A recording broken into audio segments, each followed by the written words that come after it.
Ladies and gentlemen, honorable members of Congress, the President of the Republic of the Philippines, President Rodrigo Roa Duterte.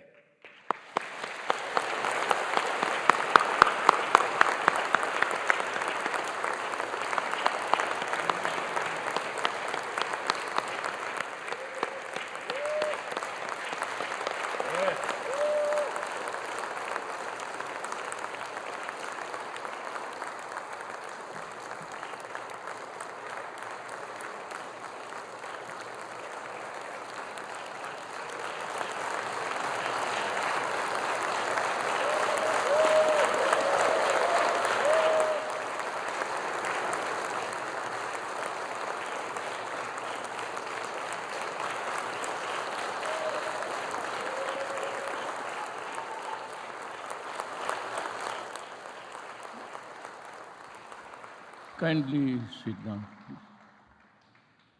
By far, this is the most beautiful SONA crowd that ever happened here. So many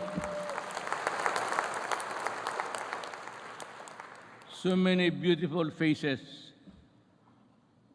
and you only have to guess when you see the full face of the person. Senate President Vicente Soto III and the honorable members of the Senate, House Speaker Lord Alan J. Velasco, and the honorable members of the House of Representatives, Vice President Maria Leonor Robredo, former Presidents Fidel V. Ramos, Gloria Macapagal Arroyo, Joseph Ejercito Estrada, the Chief Justice Alexander Gismondo, and the Justices of the Supreme Court, Executive Secretary Salvador Medialdia, and the members of the Cabinet, Dean of the Diplomatic Corps, His Excellency Archbishop Charles John Brown, and the distinguished members of the Diplomatic Corps. My fellow government workers, and of course, to my lovely wife, Hanilet, mga mahal kong kababayan,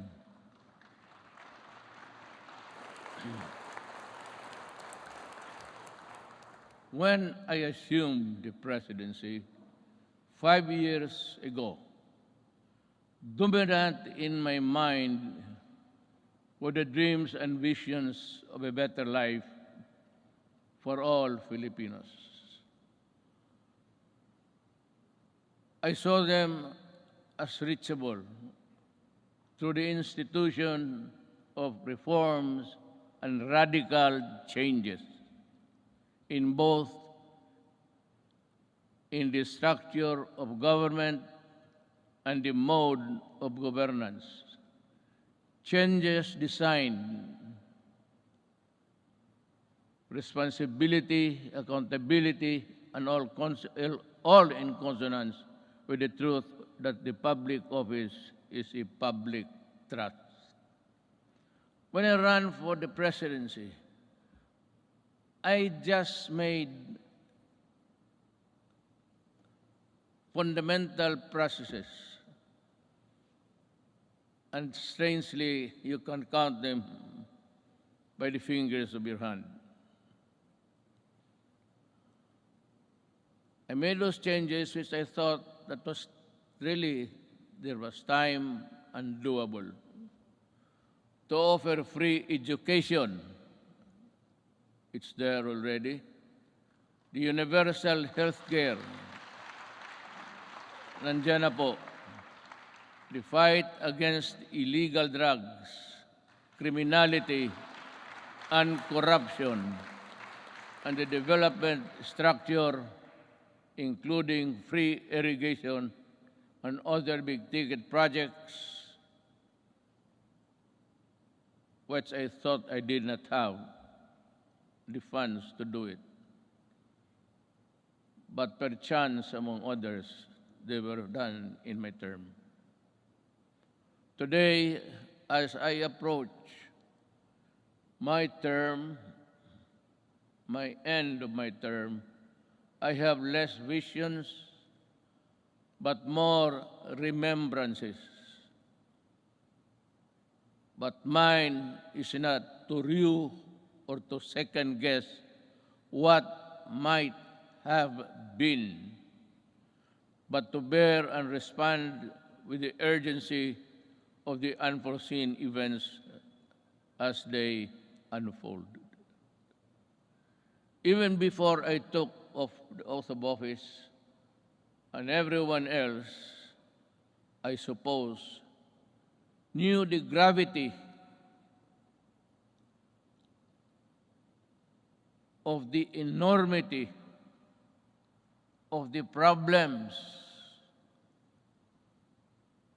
that the country was facing.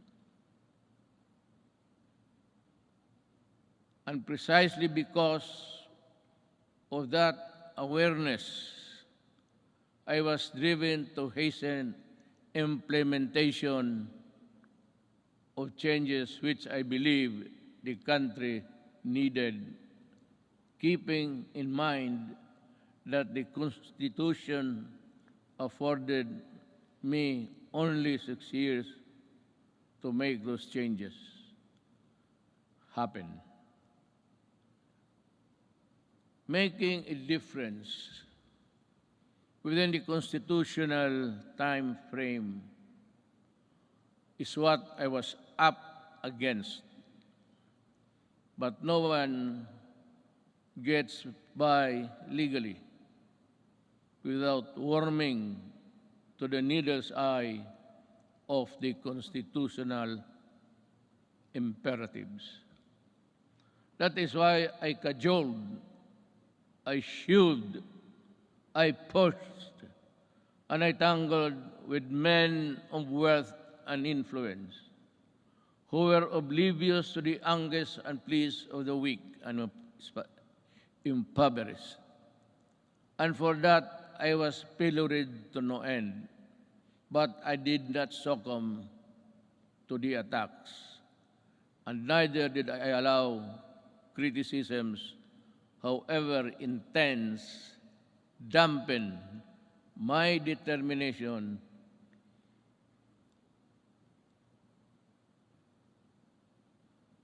and initiatives, because my purpose was pure and unpolluted.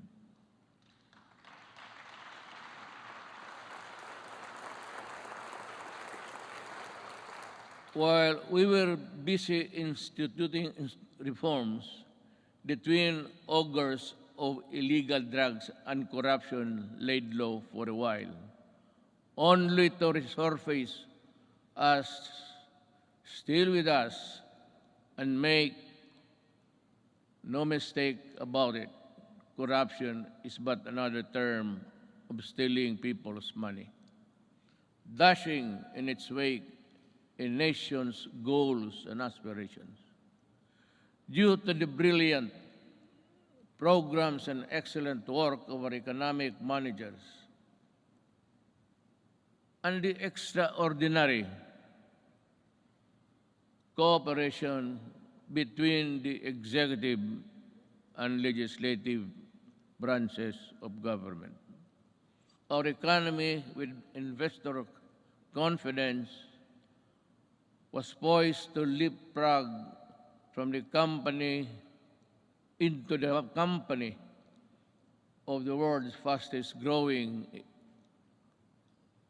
economies until COVID-19 pandemic stalled everything.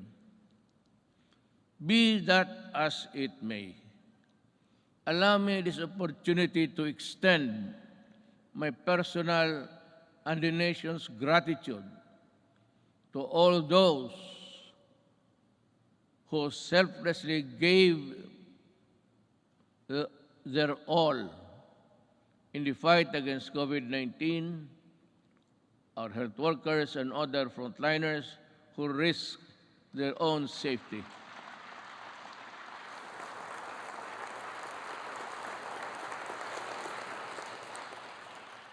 To keep our essential health services and our food supply chain running, boosting the economy, activity, and ensure peace and order in our communities.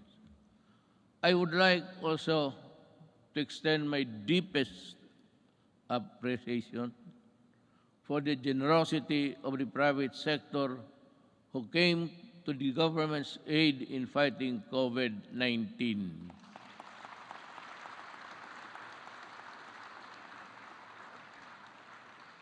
I am profoundly thankful for your sustained assistance to fellow Filipino.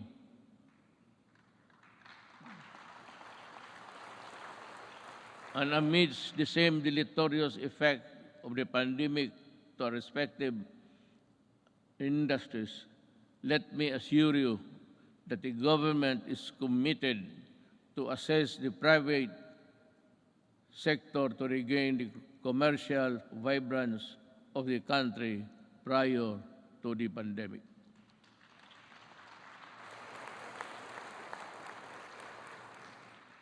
To our local executives, this pandemic pushed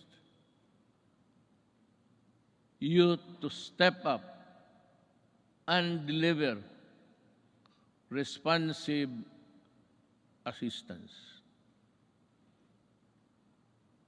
I'm glad to have seen you undertake new and heightened responsibility, working doubly hard to protect your constituents. To the international development partners who extended a helping hand amidst the global health emergency, the Philippines remembers your kindness and goodwill with sincere gratitude.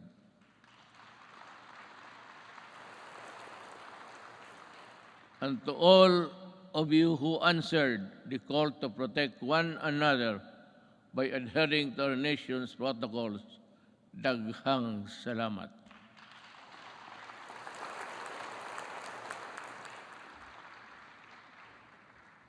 But then let me ask, perhaps you and to myself, what exactly is the state of the nation today?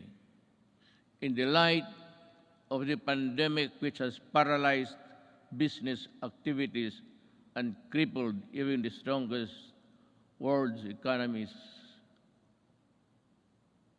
So, where do we go from here? Looking back to our accomplishments.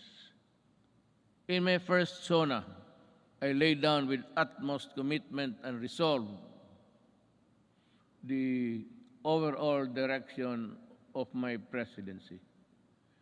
A comfortable life for all Filipinos anchored on a people-centered approach to development and governance. If I remember correctly,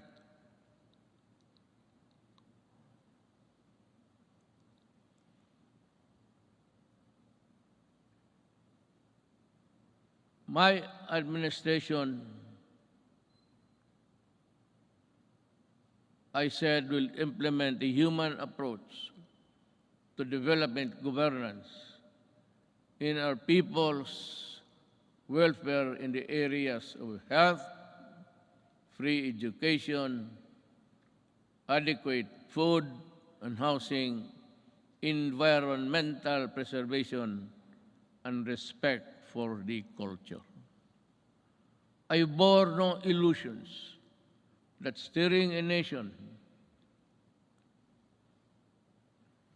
towards a comfortable life for every Filipino would be easy. Indeed, the past 5 years have truly been challenging,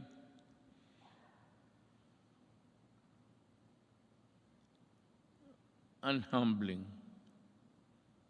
I stand here before you today bearing no conceit, but if there is one thing that I could be proud of, is that not once did I waver in doing the unpopular, even if it meant upholding the greatest good for the greatest number.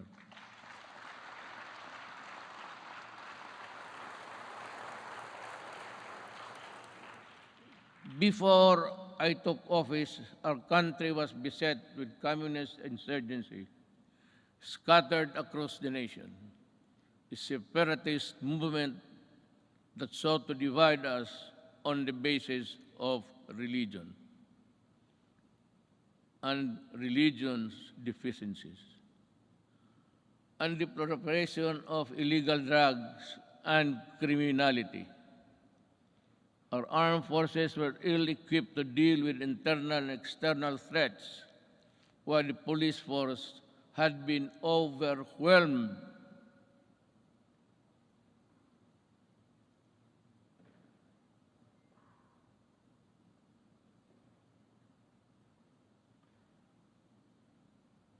by criminality and the drug trade problem.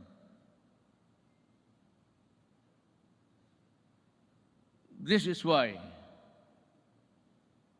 I made it a priority to strengthen the institution, boost the morale of the men and women of the armed forces of the Philippines and the Philippine National Police and other armed services.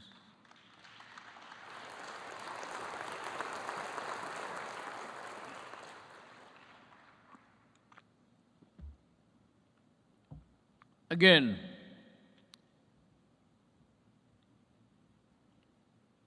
I thank Congress for working with the Executive Department in enhancing capabilities of the AFP and PNP through our modernization program. In 2018, we raised the salaries of our military and uniformed policemen and personnel to a level commensurate to the critical role they play in upholding national security and maintaining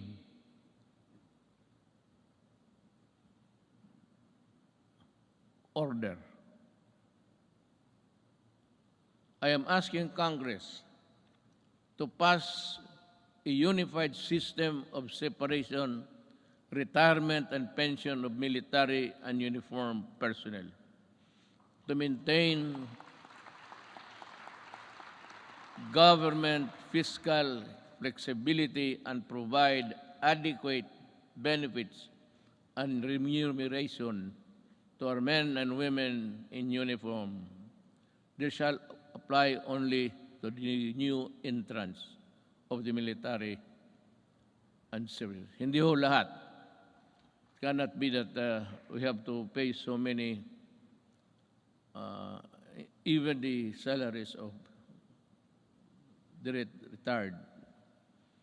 They get a chunk of the big budget.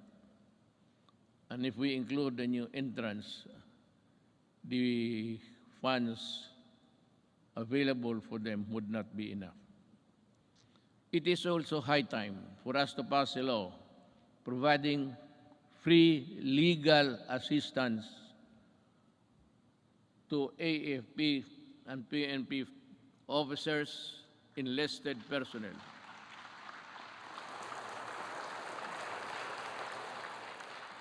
To help them from charges arising from incidents related to the performance of official duty. The continuous upgrading of our defense capability shall ensure that we shall uphold our territorial integrity and sovereignty from external and security threats. Among the new additions.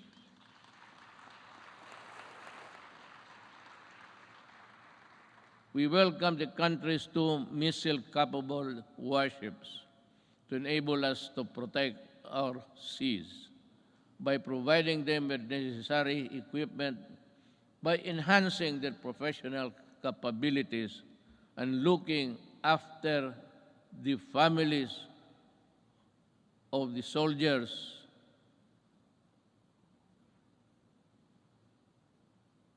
who would not be longer be in their company. We do not only strengthen our military and police institutions, we also inspire them to serve this nation with the highest degree of loyalty and patriotism. We enable them to carry out their mandate to defeat all enemies of the state, whatever the cost. Indeed, I am proud of the accomplishments of our troops in securing our nation against all threats to our democratic institution.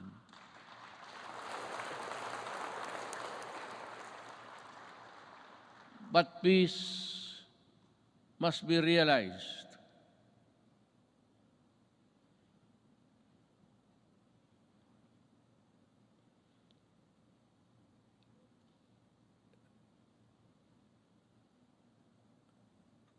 Peace and security is not only just a military concern.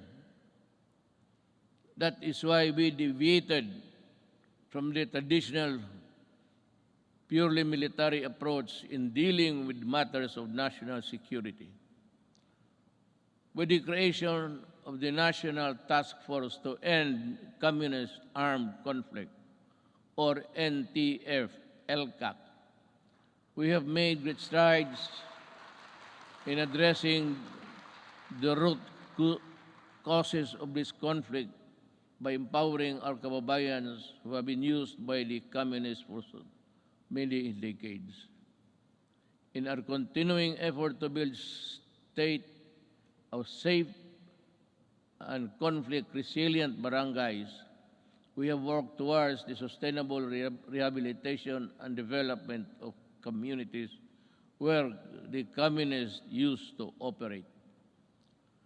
Through the NTF-LCAC, we invested in farm-to-market roads, school buildings, water and sanitation,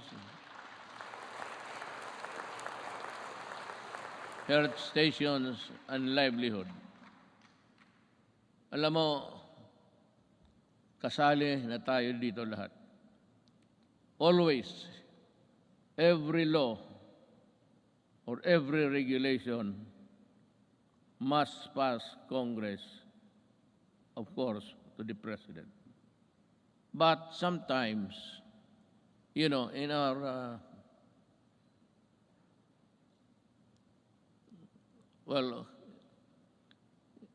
in the performance of our duties, we encounter the not so nice of confronting each other. But because of these interventions, more than 17 former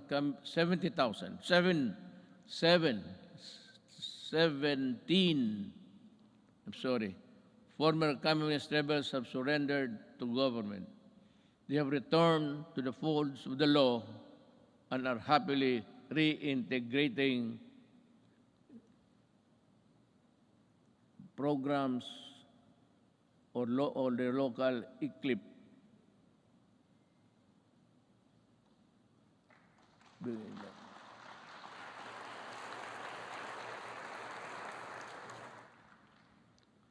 It's either I am talking too fast or too slow, or the operator of this thing here is drowsy.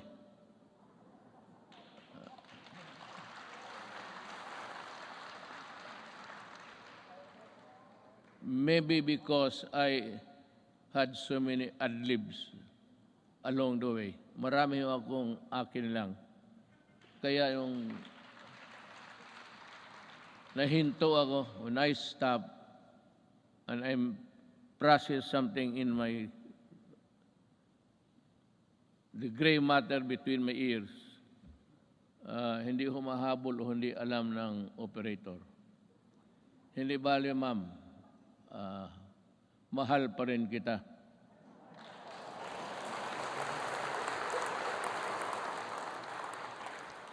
Lalaki ba ito o yung mga babae? Kagabi yung mga babae, sila? Sabihin mo sa kanila, magipagkita ako maya. I will embrace them for their punctuality in operating this, this strange machine that gives you the speech. With the support of our local government units, I am confident that support for the communist movement will continue to erode in the next few months. Unlike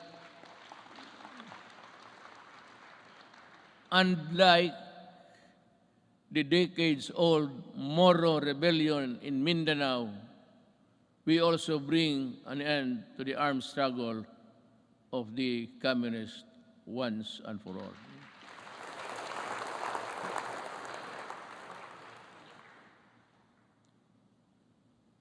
Sa totoo lang, itong komunista, college pa ako.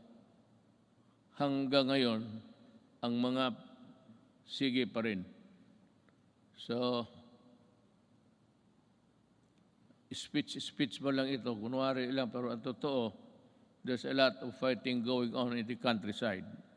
But I'd like to credit the police and the military for destroying so many communist fronts. I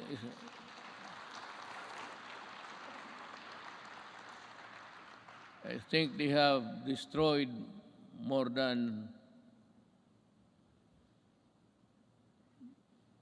15 apparatus or the fronts of the Communist Party of the Philippines. Alam mo, mag-istorya muna tayo sa taxation. I'd like to be frank with you. Everybody in this country are paying taxes to the communists. The Communist Party earns billions, but pass on a little to their fighting men who die for an ideology that is so rotten and corrupt. They themselves are pocketing the money, and their children are studying in Europe and in other places, which I think none of you here can finance such journey. Yan ang masakit dito. They collect taxes, support season in Netherlands, and they do nothing but bad-mouth government and war dogmas and everything. Hindi na sila nagpagod. It's about 53 years in the making. And until today, the poor people are dying. The cadres, and most of them belonging to the indigenous tribes of our country, are fighting a losing battle between the communists and the government. They waste lives, they enlist children, and they are proud of it, but they deny it. But when you go to the mountains, such as I and Senator go many times, even during the elections, they were there with so many arms that I think somebody, an idiot here in the Philippines, supplied the firearms. I'd like to ask Congress, especially Senator Bato, kindly dig on, because we have identified the person who imported the AK-47 into this country on the pretext of using it in the security, providing security and guards in business establishments and for those who can afford their home. This policeman, I think, is still there. He was a colonel, and she is still, walang nangyari. At maraming sundalong namatay dahil sa mga armas na pinasok nila dito sa Pilipinas. So that my orders to you, if you see them walking around, kindly shoot them dead. I would be happy. Anyway, you're already charged in the ICC together with me. So what is the problem of adding another one? Another idiot Filipino who has caused great damage to our country. Yan ho ang totoo dyan. At itong mga pulis, but let me go back in time. When I first said I will fight drugs in 6 months, I thought it was like in Davao. You can either coerce, intimidate, or bribe them, or give them money. I said, lumabas kayo ng Davao, doon kayo magkalat sa Luzon at sa ibang lugar. Huwag dito sa Davao. Naniniwala naman ang mga ulol at we were able to attain a sense of normalcy in the city.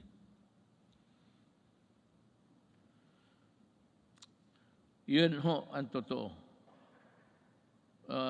There are people charged with corruption and even going to prison for just maybe not telling the truth in their assets and liabilities. Nakukulong.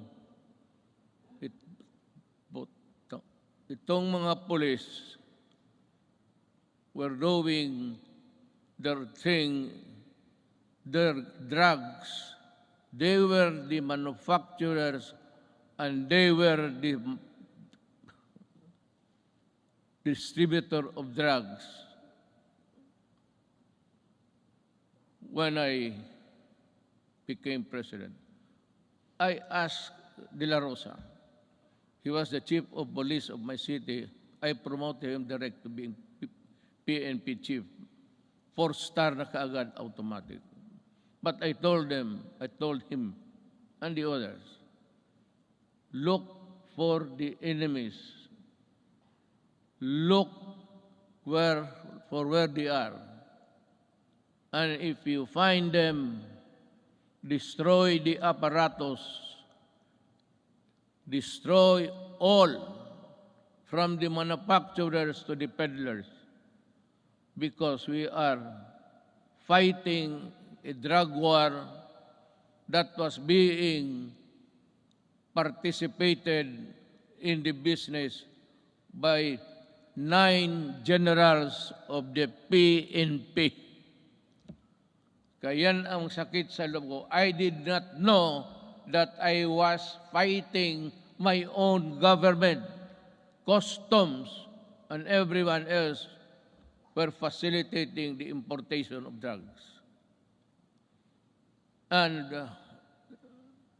one importation, as you can see it every night on TV, the police now sees about almost $1 billion worth of drugs every day.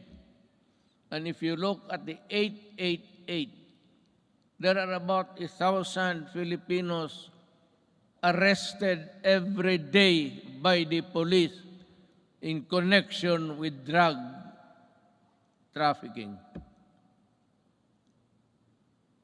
And that is why I go crazy looking at the situation. They are still around. We do not have the laboratories now because nawala na sila. At itong naiwan ngayon are doing the importation. The citizens of another country cook their shabu in their tawag ditong in their tugboat or something, and they threw out the product contained in the plastic bags and with GPS attached to the contraband so that the importers here could find them easily. That is how we are fighting, almost losing a battle against drugs. And now, the Sinaloa gangsters of Mexico and the triad of Laos in that area. They are busy cooking, and we have the Filipinos here with nothing in their mind except to destroy a nation, distributes them. That is what I said. I've been asked the question, and several times I gave the answer. I am a Filipino, and I love my country. I do not want my country in disarray because of drugs. I do not want families break up and become dysfunctional. Yun ang masakit sa akin. If you want to destroy a family, look for a way of the member or a resident of that family home.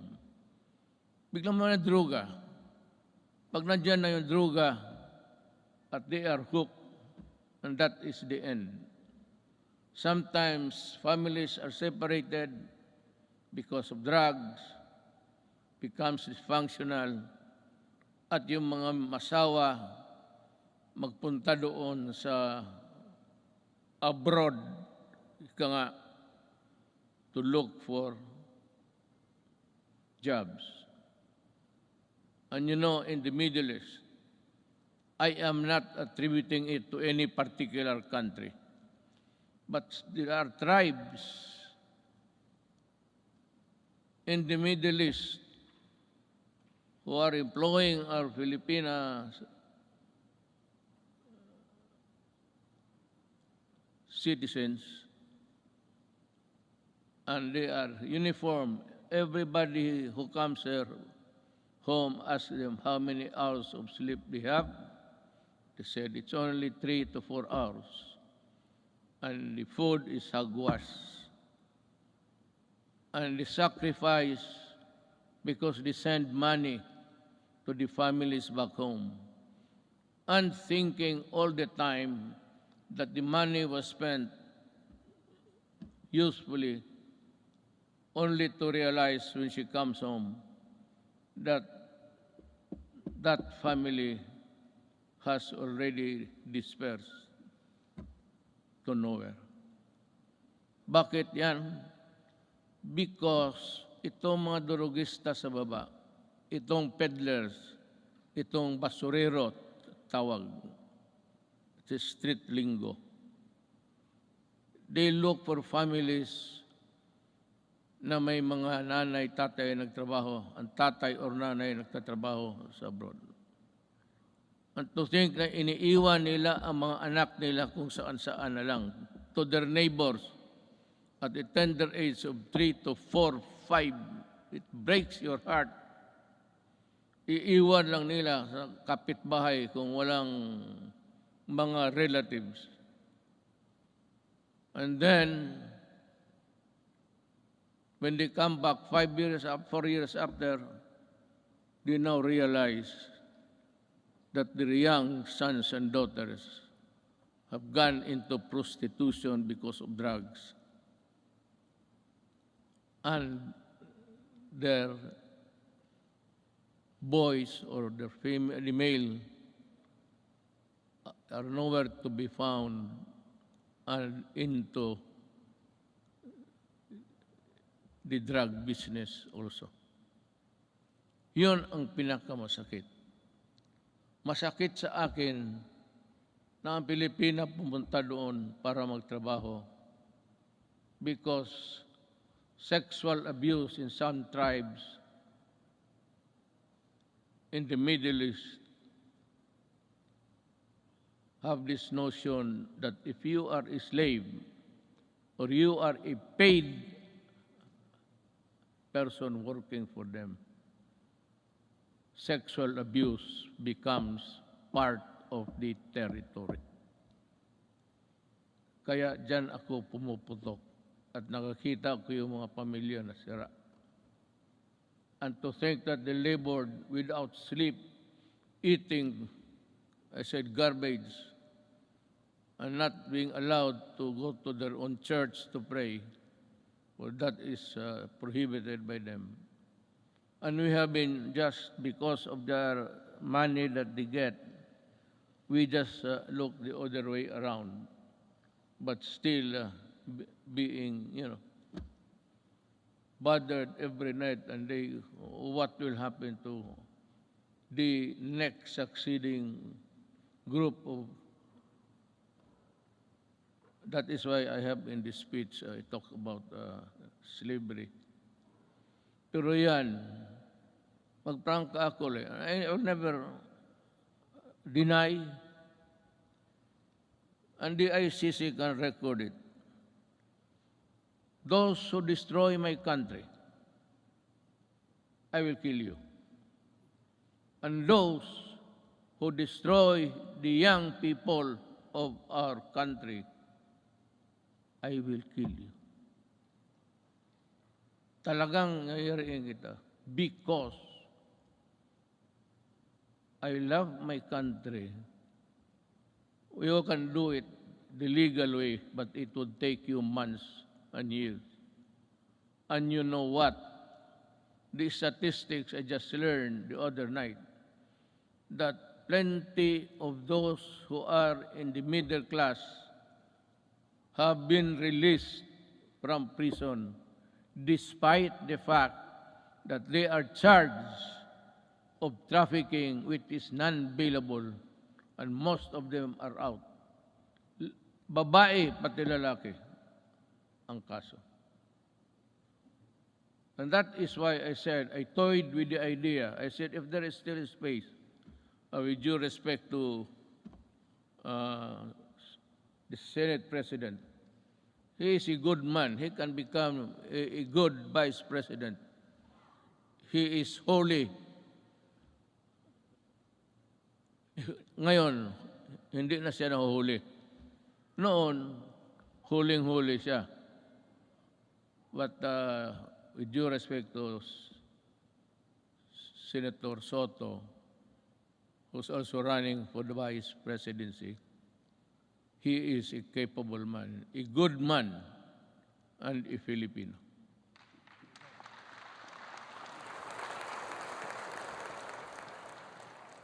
Sige ako tingin sa harap na dito para sa likod ko.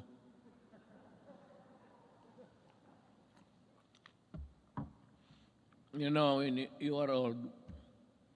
I've been in politics, mayor for 23 years. 5 years as a congressman dito. I work here. And 4 years working as vice mayor for my daughter, Sarah. And the presidency. I have been in politics almost 23 plus 4 plus 4. Almost 40. Kaya kung hindi ko na malaman ang seat arrangement dito, hindi ko alam na noon pa ang mga Senate President pati. Butit na lang hindi ko sinali si Velasco. Baka hindi na ako makabalik doon maya. Bale, diretso na ako uwi. I have said many times before, the bloodshed caused by the separatist movement in Mindanao is all about correcting the historical injustice suffered by the Moro people. Since the period of colonialization, with the help of Congress, we were able to pass the organic law for the Bangsamoro Autonomous Region in Muslim Mindanao.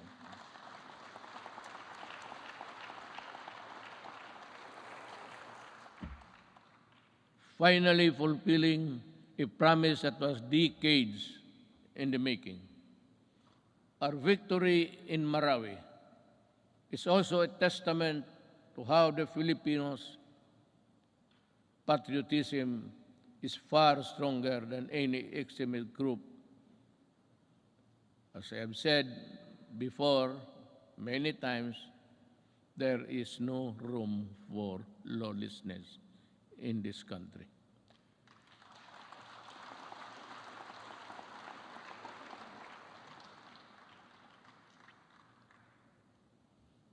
Rebuilding a better Marawi remains today still not completed. To Task Force Bangon Marawi, we need to race against time, and you have to finish the necessary work for to rehabilitate the war-torn city and bring back its families back home. Now, let me talk again about the drugs. I was just ahead because I was talking something else. Nag-segue ako. While we have made great strides in ending rebellion and insurgency in various parts of the country, we still have a long way in our fight against the proliferation of drugs. This problem has hounded our country for several decades, destroying families and degrading the moral fiber of our society. When I assumed office, I committed to end this problem at the soonest possible time.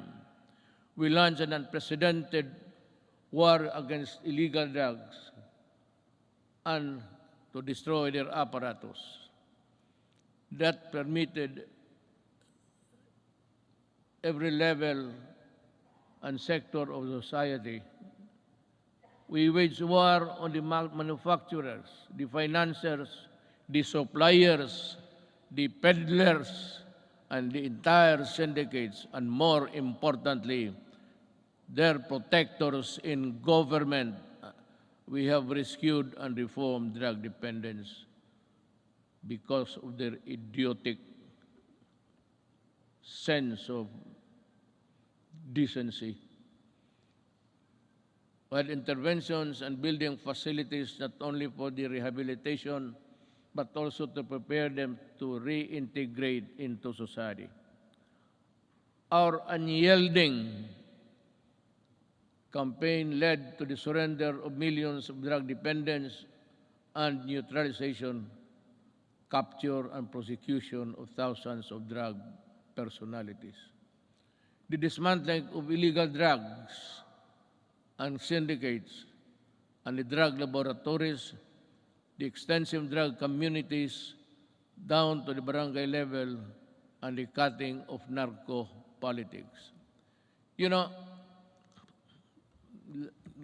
allow me a little bit of your time. Wala naman siguro kayong lakad ngayon.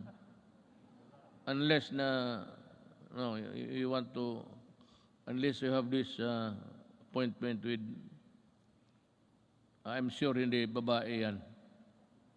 That would be a sexist statement. Kung nagmamadali talaga, halos tumatakbo, babae yan. Kung naglalakad lang na natural, medyo less important yan. Ganon yan. Pero dito wala. I'm not making any success. I'm just saying the truth. What is the truth? It's there for all to see.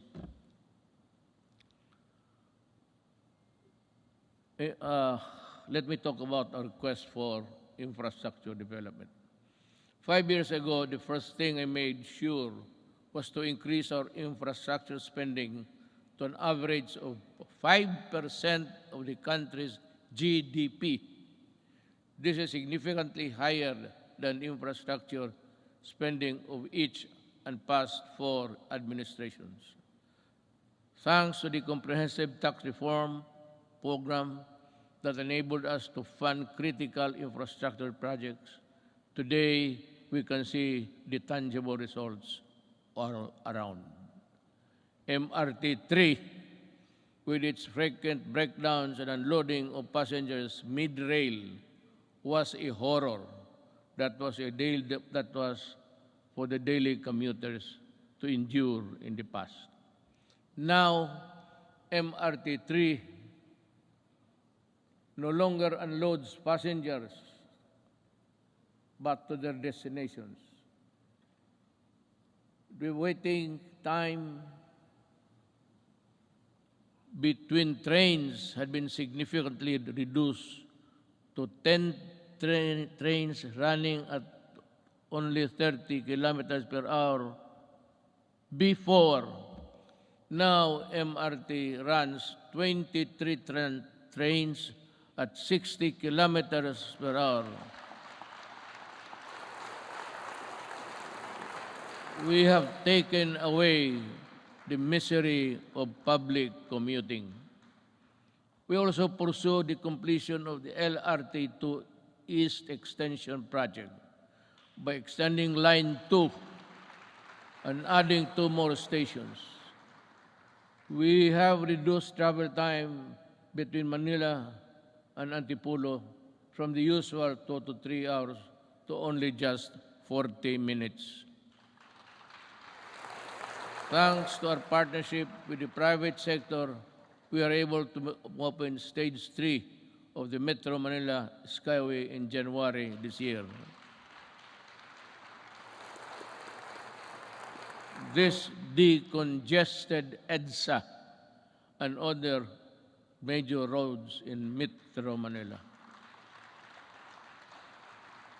On Independence Day last month, we also inaugurated the Kalayaan Bridge, part of the BGC Ortigas Center Link project, which will reduce the usual 1-hour travel time between the 2 business districts in just 12 minutes. Beyond Metro Manila, we are pursuing several high-impact projects that will be completed within my term and perhaps in the following years.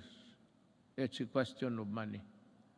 Just this July, we inspected the newly built passenger terminal building of the Clark International Airport. The new and modern passenger terminal is equipped with the latest state-of-art technology. This can accommodate 8 million passengers, alleviate air traffic congestion at the Naya Airport, as well as serve a major growth driver and gateway to northern and central Luzon.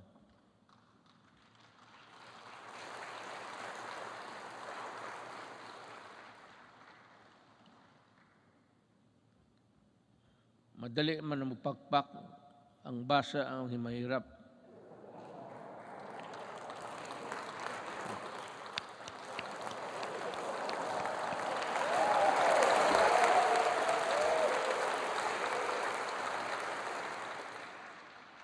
To help promote equitable development, we also completed several roads leading to important trade corridors.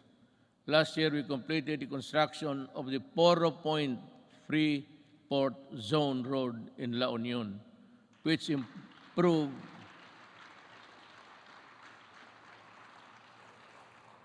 Nakita na ninyo yan? Wala. Sige lang pakpak. You don't even have a picture of what I'm talking about, I'm sure. To improve access to prime spots for investment tourism in the Poro Point area. We also completed the junction Lanao-Pagadian-Zamboanga City Road, which will provide easier access to farms and easily transport their agricultural products at low cost and in great quantities to industries and economic zones located in Diplahan, Zamboanga, Sibugay.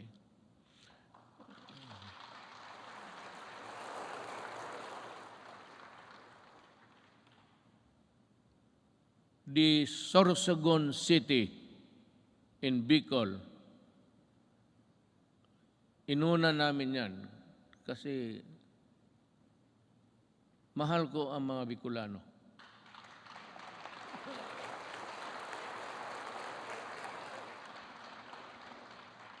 Pangangatawan ninyo yung pakpak ninyo, ha? Baka the Sorsogon City Coastal Pass-by Road is targeted completion by the end of 2021, while the Davao City Coastal Road will be completed by 2023. Bakit? Why? Why is Davao last? Kasi sinabi ko sa kanila, unahin ninyo yung buong Pilipinas. During the initial years of my presidency, I told the economic managers and the DPWH, pati si Art Tugade sa transportation, unahin ninyo ang Luzon at ibang areas sa Mindanao. Do not look into the political entrails of this city and other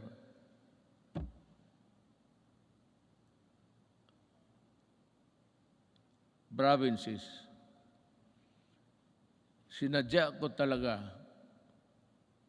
na ipanghuli ang Davao. Kaya for the Davaoenos, you must understand that we cannot really unahin natin yung, kasi taga dyan ako eh. Kung hindi ako sigurado taga Davao, tapos na yan, pareho ng iba. Kaya lang sinabi ko, make Davao the last priority. At, totoo yan. Sorsogon is a little politics, but that's the territory of our Vice President, Lene Robredo. Are you here, ma'am?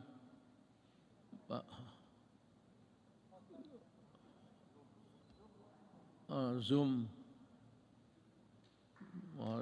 Meron ho kayong Sorsogon at iba pa. We have inaugurated new highways and roads and skyways. We have bought new trains, and these are a testament that we have greatly eased the grueling experience of traveling and commuting. And to sustain our momentum in infrastructure development, I have directed DPWH, DTR, NEDA, Department of Finance, and DBM to be on full speed to ensure that our flagship project will be completed within my term, especially those that could help disperse economic activity outside of the densely populated Metro Manila. I thus earnestly call upon our LGU and private sector partners to help us speed and go for the earliest realization towards our flagship project, infrastructure, and others. Let me dwell about governance. As we improve the connectivity, we work towards greater convenience for our travelers. We have extended the validity of the Philippine passport to 10 years to lessen the burden of our traveling travelers and OFWs. We have also gone beyond merely addressing the 3 million backlog of the driver's licenses in 2016. We also extended for the new cards the validity of the driver's license to 5 years, and addedly, we shall begin the issuance of these driver's licenses within 10 years, which would be good for 10 years if there is no traffic violation. So, punta ka doon sa LTO, maybe you have a good sight. Merong ano yan eh. I think there's an examination there somewhere to test your ability to drive safely. And you go back 10 years after, and you think that you still have the good sight, and your reflexes are still good. 10 years, maraming banggaan yan. Sigurado ako. You know, after 10 years, after 5, there should be a stricter measure to issue the 10 years validity of a driver's license by imposing stringent requirements to test the essential functions of eyesight, then the hearing. Yung iba, hindi na nakakarinig ng serbato eh. And so, I have to, 10 years is too long. So I like it. It's good. But we should have, as I said, in 5 years, we should go there for a medical makeover. Tingnan lang kung kaya pa.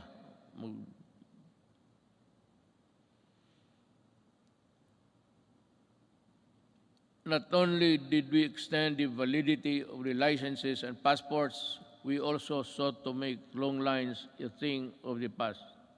By streamlining government processes, these efforts are embodied in the Ease of Doing Business Act, which Congress passed on 2018. Thank you, Congress.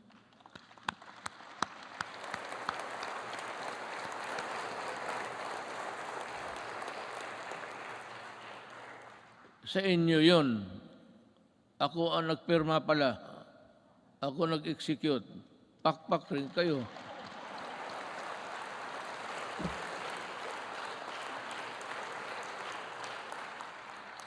Dapat ganun ang SONA. Sabihin mo lahat. At sabihin mo na your, not really your qualms, but your misgivings somewhere there.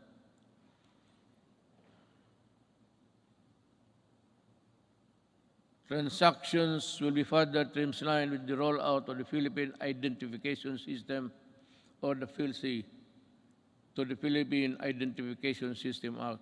With this, we hope to facilitate the better access, better services and access for all Filipinos, even in the far-flung areas.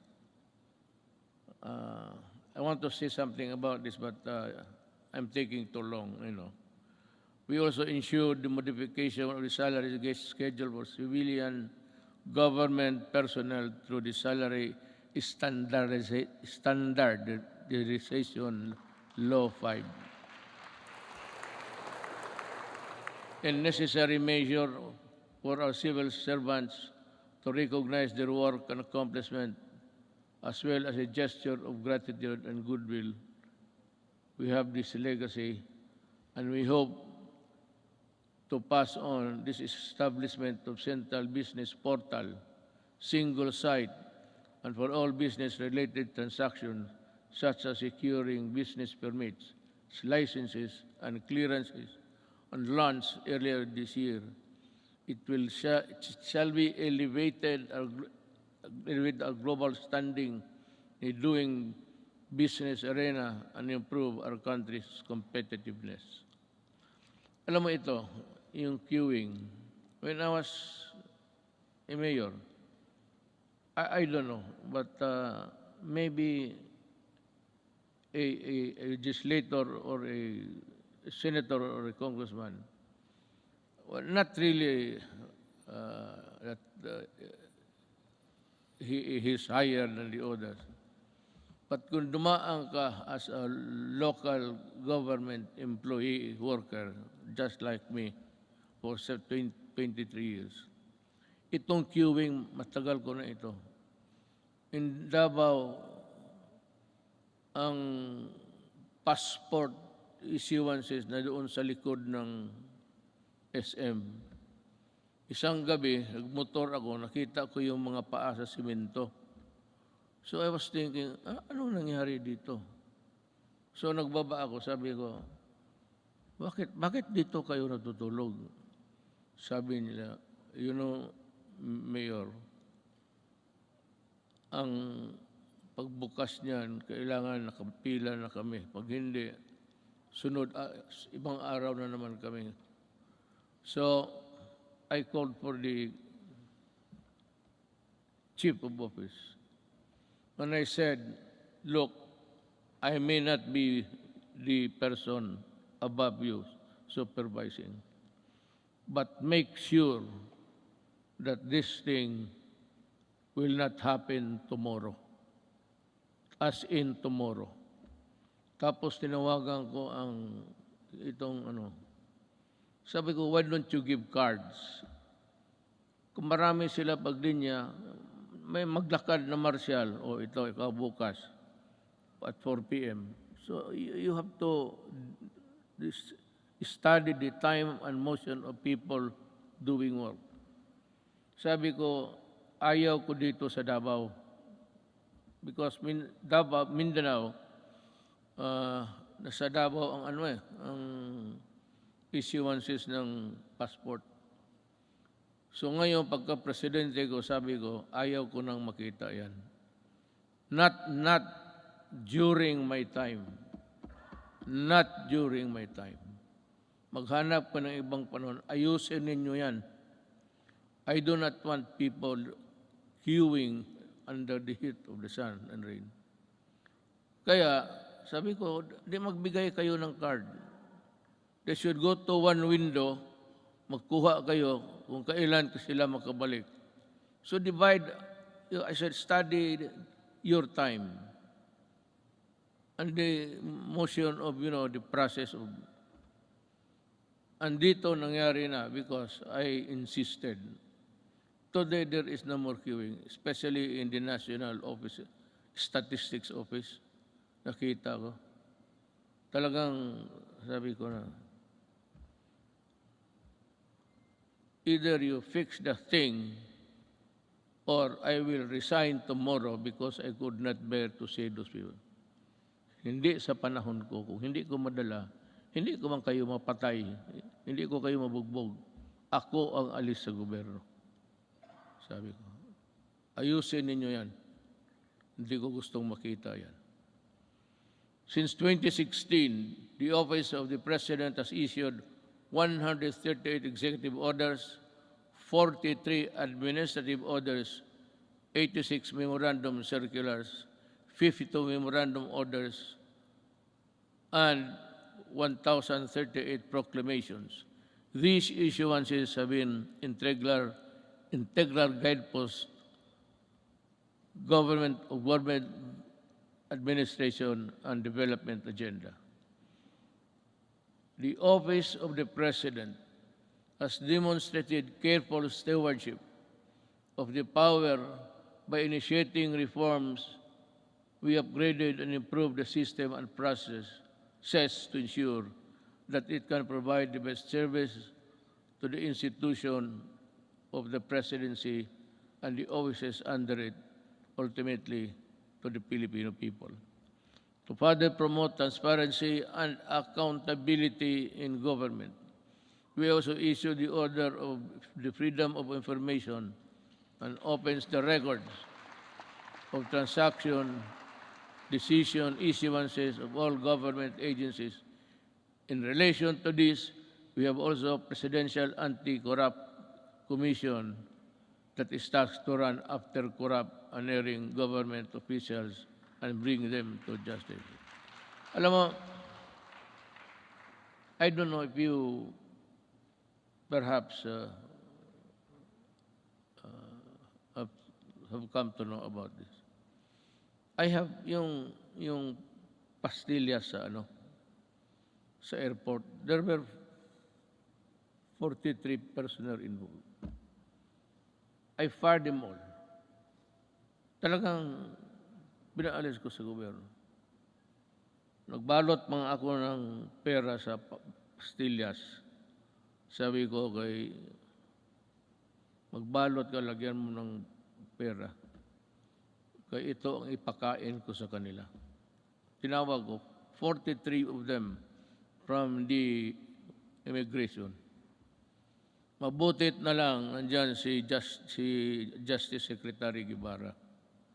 So, that prevented me from doing it because kung hindi siya dumating, and I never expected him to be there, bigyan ko isa't isa yung papel at ipakain ko talaga yung pera sa kanila. Gusto mo ng pera, kainin mo. That is the best way of... Then you fire them. Customs 73 plus 42, and every day you have about... We have dismissed about 200 government personnel. But some I did not allow the publication because may mga pamilya eh. So of late yung sabi nila na wag na lang kasi nasasaktan yung mga... So ngayon wala na. I have stopped it, but there is no saying that we cannot reimpose it again for all of these idiots. I still have about a year to go. I will reach you somehow. But corruption is endemic in government. You cannot stop corruption. Nobody can stop corruption unless you overturn government completely. If I were the next president, if you think that there's really a need for you to change everybody in the system, then you declare martial law and fire everybody and allow the new generation to come in to work for government. Kung hindi mo ganunin, walang mangyari. Nandyan, it's in the system. Kagaya ng drugs. Sino ba naman maniwala na 9 generals sa police were into trafficking of drugs? And because they are policemen, the charges simply just, disappeared. Because the prosecution, the investigation, which form part of the vital documents in court, nobody was investigating because they are also policemen.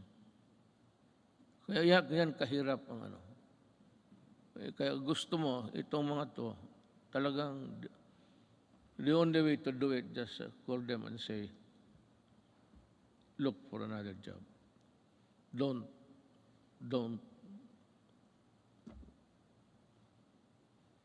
Ganon kahirap. Now, let me pursue my talk with the foreign policy of the country. In the international arena, we have vigorously pursued an independent foreign policy centered on the promotion and protection of our core national interests. Yet,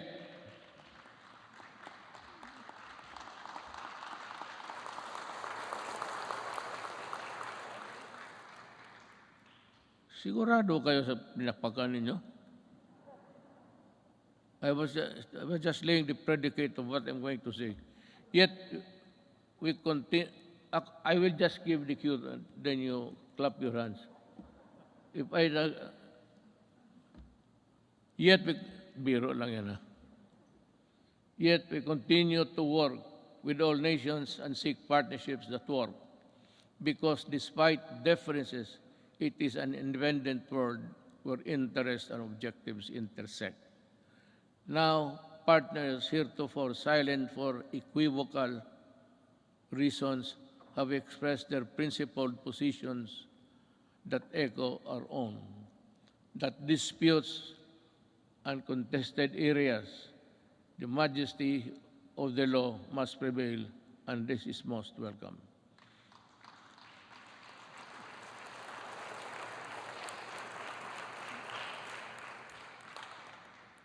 To our friends in ASEAN and around the world, thank you for supporting my government, my country and people, where it truly matters. I assure you that the Philippines will remain a responsible member of the international community.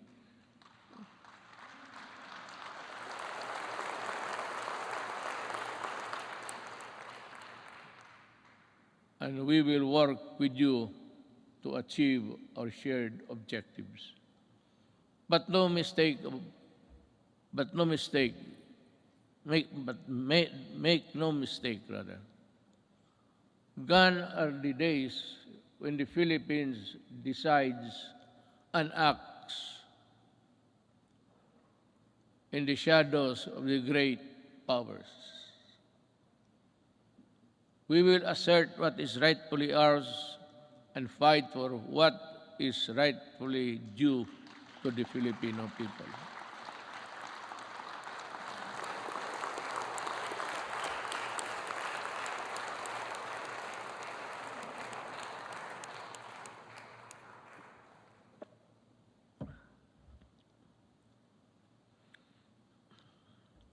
We do not have any SONA every day. Now it's as good as any other time to just let it out from puso mo. This is why we sent back container vans of garbage, because our country is not a dump site.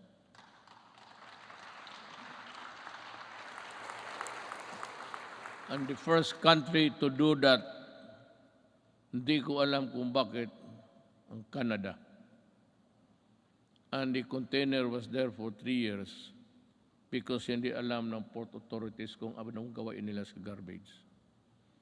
And I said, isauli mo. I want it done tomorrow. Those containers must be out of our country. Pag hindi kayong lahat, all of you in custody, I'll fire you. That is a good ground for dismissing people for accepting the garbage. Kaya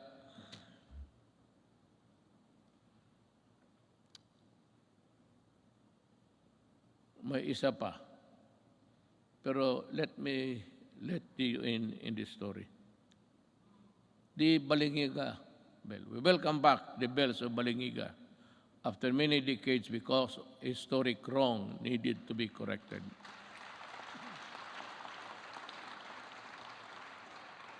The deal was, I would say, I am in bad faith. Sigurado yan. I will admit it. But this is the real story. The Americans, former soldiers, war veterans, went to see me, I think it was in Aguinaldo, and some military men. And in no uncertain terms, they said that you have been invited by Trump to go to America. Have you decided to go there? I said, no. Why? Because I do not like the way that you are treating my country.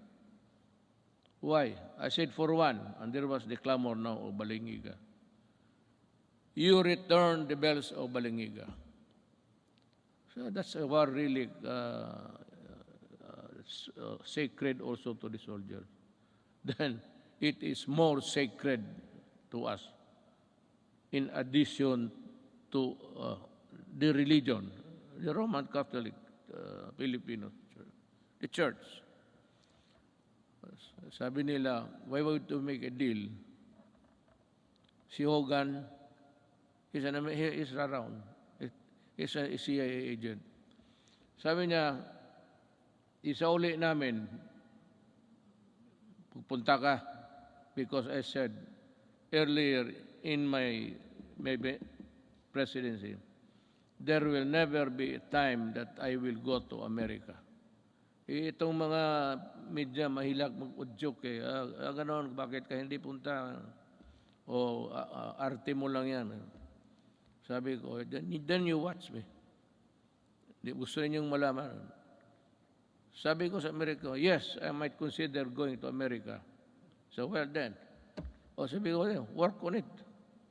Ano in just 2 months' time, they told me that the ship carrying the Balingiga bells are on their way to deliver it to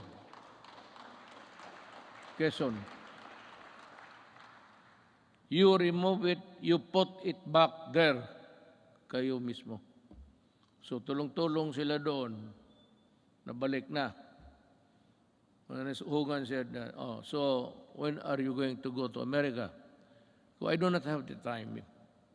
But I will go there. Nung malapit na, hindi na talaga ako pumunta. Well, how about your promise? Well, I lost time to do it. I cannot do it now. Pero talaga, in my mind, and the Americans might know it, there was never in my mind a trip to America. Ngayong Balingiga, sabi ko, you massacred one barangay, baryo noon, women and children and all. Pinatay nila lahat. Because that bell, Balingiga, was used to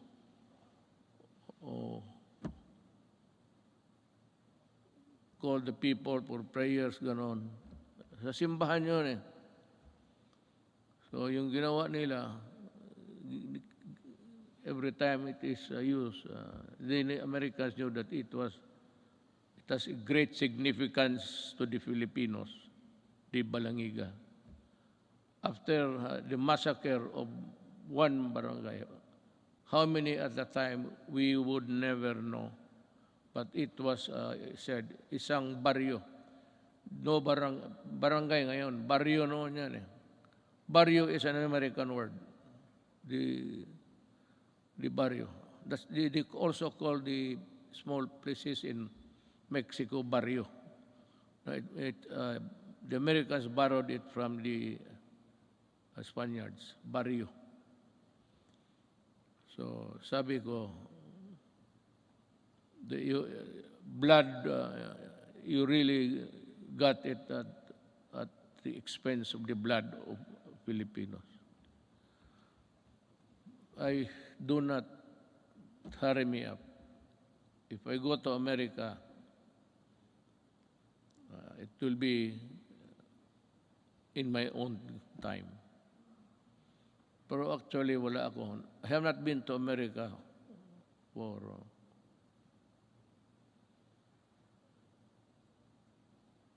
almost 10 years, 22 years. I have not visited America, and I do not have the intention of visiting it anymore. We called on the world to dismantle the heinous kafala system. Ito ring isa. Because the Filipino is no slave unto anyone, anywhere. And there is no room for modern-day slavery. We help start a new global civil rights movement for the migrant worker. and we asserted the arbitration ruling on the South China Sea clearly and in no uncertain terms, bilaterally, and the ASEAN, and finally at the United Nations General Assembly. And let me talk about that. I said in the September of last year, the arbitral award is now part of the international law and beyond compromise and beyond the reach of the passing governments to dilute, to diminish, or abandon.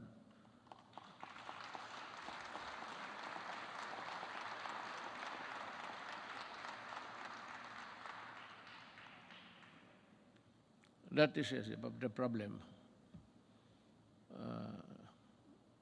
We would like to just to everybody in the Middle East. I would like to tell them that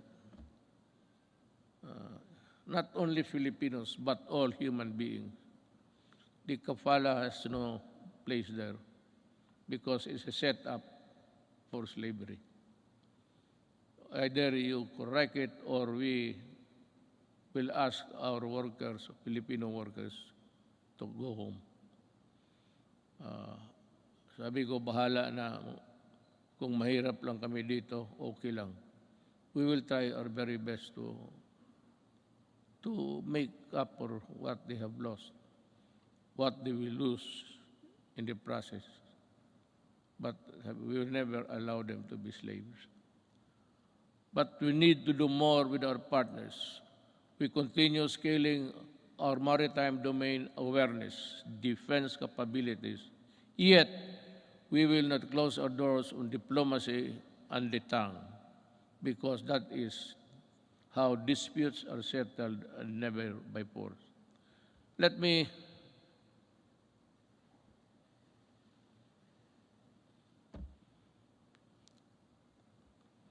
alam mo, I respect the opinion. You should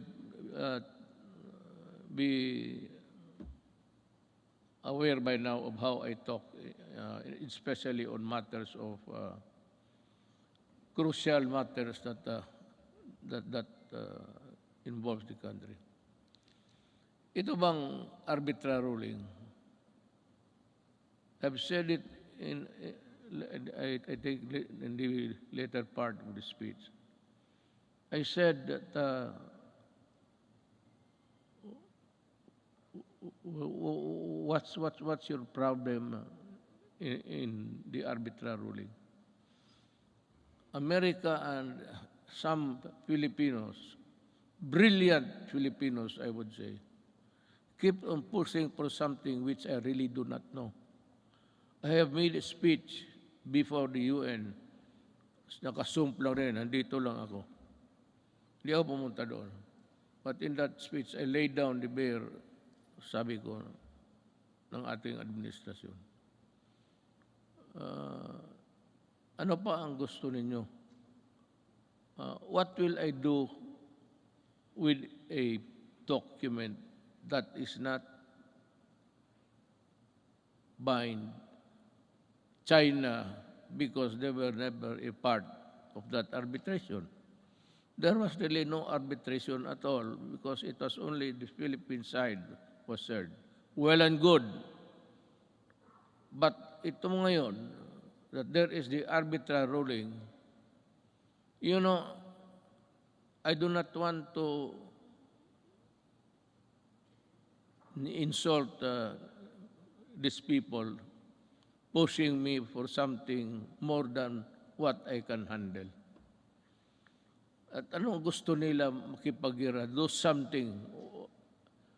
What do something? Do you want war against China? Well, I'll tell you, even on the coast beach of Palawan, before you can take off, the missile of China would be there in about 5 or 10 minutes. It would be a massacre if I go and fight a war now. We are not yet a competent and able enemy of the other side. So what I did was I was just being nice to them. But for some people to say that I was helped by China in being president, these idiots, really. I will never, never do that. Hindi na bali ako, hindi ma-presidente, hindi talaga gagawin yan. To be, what? Receiving money from China to buy votes? They say that they help. Maybe in some Chinese communities, the gossip going around was that support Duterte. But the whole of the Chinese community in the Philippines went for me. Why? Kasi sa Davao nung mayor ako, ni minsan hindi ako tumatanggap baski Christmas gift. Dito marami dito sa Maynila, presidente ako ngayon. Maraming magpadala ng baril, kung ano diyan, gobs. Sabi ko, isauli mo yan. Yung mga relo, itong aking relo, it's IWC. This is only 300,000. But the patik that has come way me, sinauli ko talaga, return it. O pag hindi, itapon mo sa Pasig sa harapan nila. Hindi ako tinulungan ng China. Nag-usap kami ng China civilly, but after election. And after election, I was a good friend of presidency. Until now, when the pandemic struck, the first country I called for help was China. President Xi, sabi ko, President, we have no vaccination program here because we do not have the vaccines. We have not been able to invent one. We might have a hard time. He said, no, it's okay, we'll send you. And he sent us, I donated about 1,500,000 of vaccines. Ganon, kaya sabi ko, ako, lalo na kami mga Bisaya, mabigat sa amin yan, for us Bisayans, yung utang na loob, mabigat talaga yan. Hindi mo mabayaran ng pero pag may utang na loob ako sa iyo, you can be sure that I will be your friend, a true friend, and die for you. Pero ito, China mag-die, bakit ako magpakamatay dyan? Yung sundalo ko, ubusin ko. How can we fight China? Do we have the weapons? Do we have the everything? Now comes America. They say that if the attack is against the Philippines, they will defend. But they issued a statement that America does not meddle in conflicts involving the boundaries of other nations. And if America has to go to war, you would have to go to Congress to get, American Congress to get that authority to go to war. That is why many presidents, hindi na lang, it was just not an error, a mistake, a malicious mistake. No president has ever been punished for being, attacking nations, getting into a fight with nothing. And if they come here, well, ang problema kasi nandito na yung balingiga, sa uli na lang natin, uli. Maybe I'll just return and pag ito it's no big deal to us. Ring it until you die. Fulfilling my promise to our coconut farmers and the Filipino people, my administration has worked with Congress to pass the Coconut Farmers and Industry Trust Fund Act.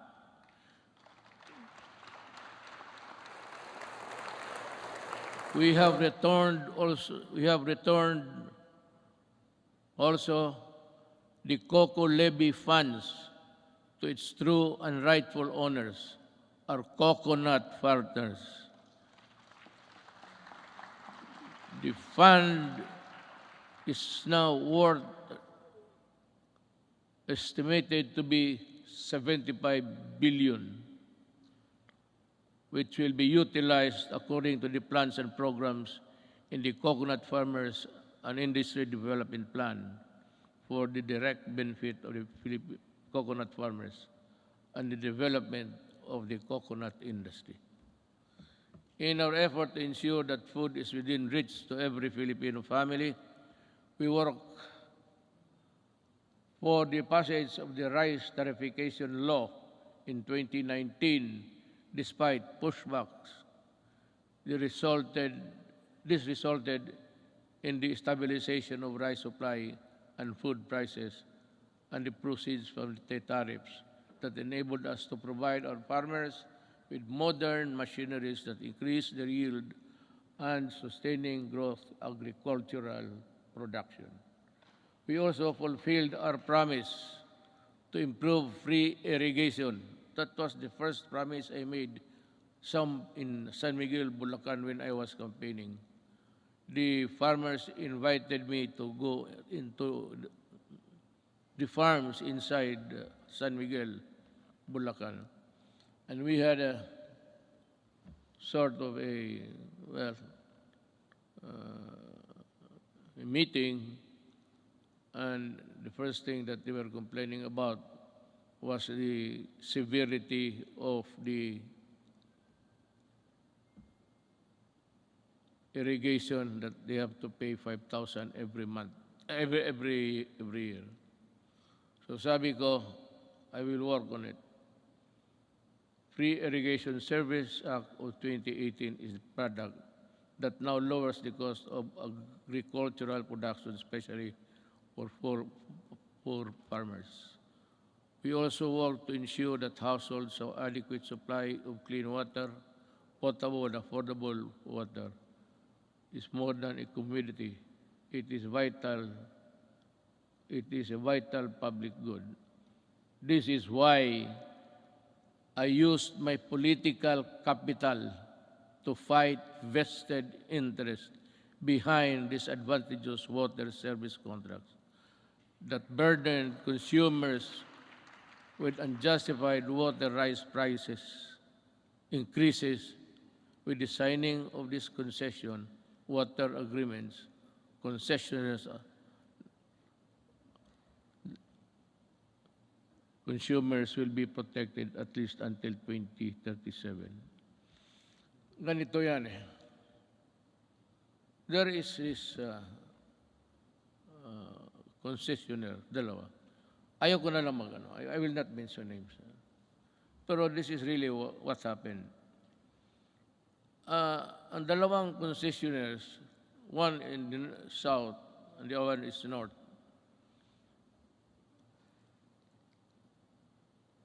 as the rich cartel dito sa Southeast Asia, ang kinakapture nila ang electricity pati tubig. Dito sa tubig, in this contract with water concessionaires, we made so many concessions that really, sabi ko, if you look at the contract and look at the anti-graft law, talagang it's all anti-graft. All of the sentences, even the period, and question mark there. Bakit? Sila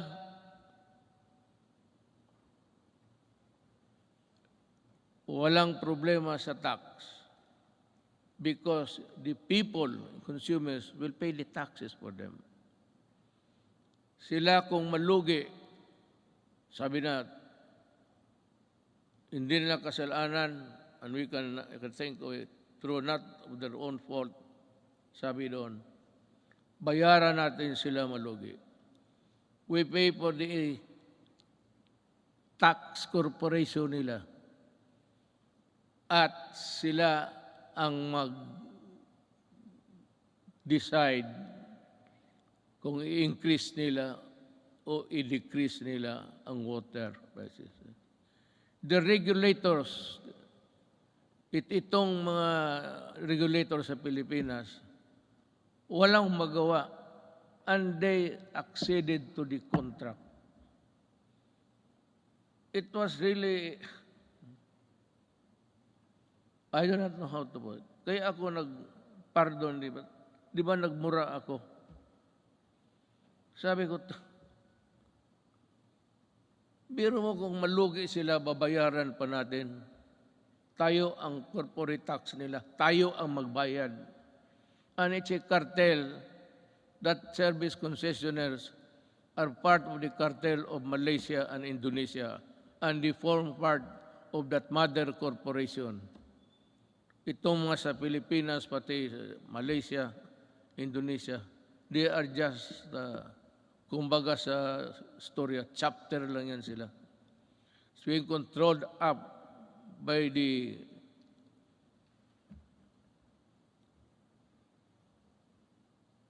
kasabi ko, wala ito. I told them, I told Dominguez, tell them that I am no longer honoring the contract. Meron pa doon, payment of itong tax, water treatment plant to be constructed in the Harrison Plaza site. Yun ang pinirmahan natin. So 1997 up to the present, or up to the month that I blew my top,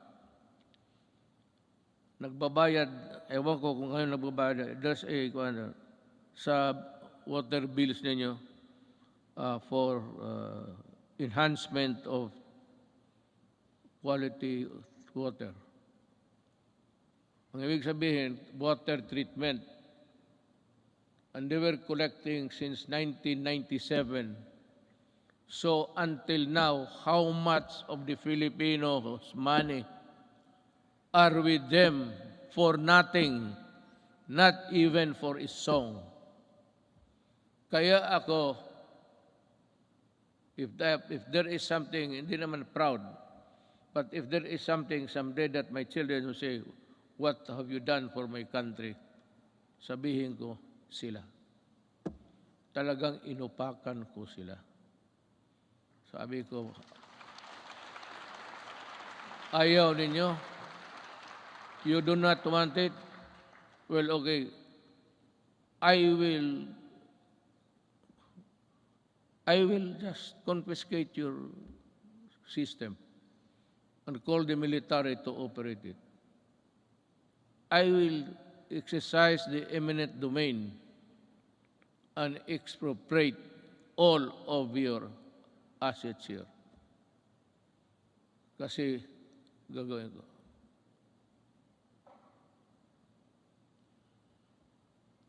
Yun ang nangyari sa... So that sinabi ko sa military in one of our meetings immediately after that incident. I said,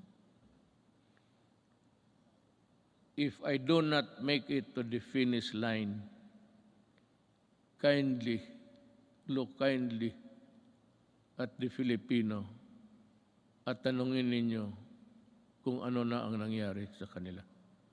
Yang tubig na yan. Now there is a new contract. I have not yet, I have to thoroughly digest it inside. I have to absorb it, every word of it, that the Filipino is protected. Pag nandyan na yan, then I will sign. But I will not forget. I'm telling them, the crime is there already. And any Filipino who would want to go after you can. Sabi ko. I will not free you. I will not, there's no waiver in you. I will never allow that. Just make a new contract. Just realize every day that I can call you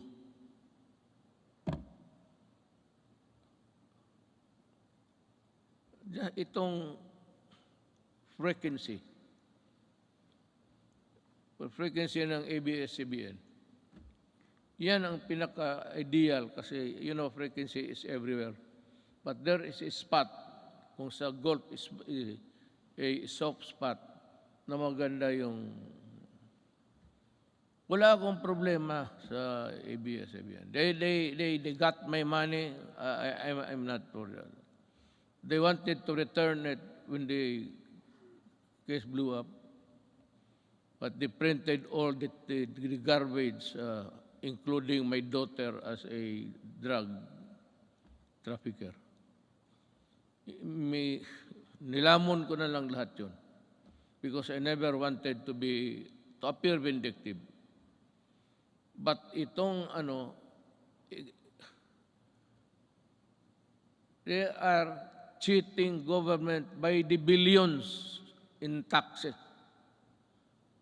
And they still want that frequency because yan ang pinapag-awayan. No. I will give it to a Filipino na gustong magawa ng tamang unpay because isa ABS-CBN, even their equipments were imported tax-free. Kaya talaga ako hindi magpapayag. They still owe government billions.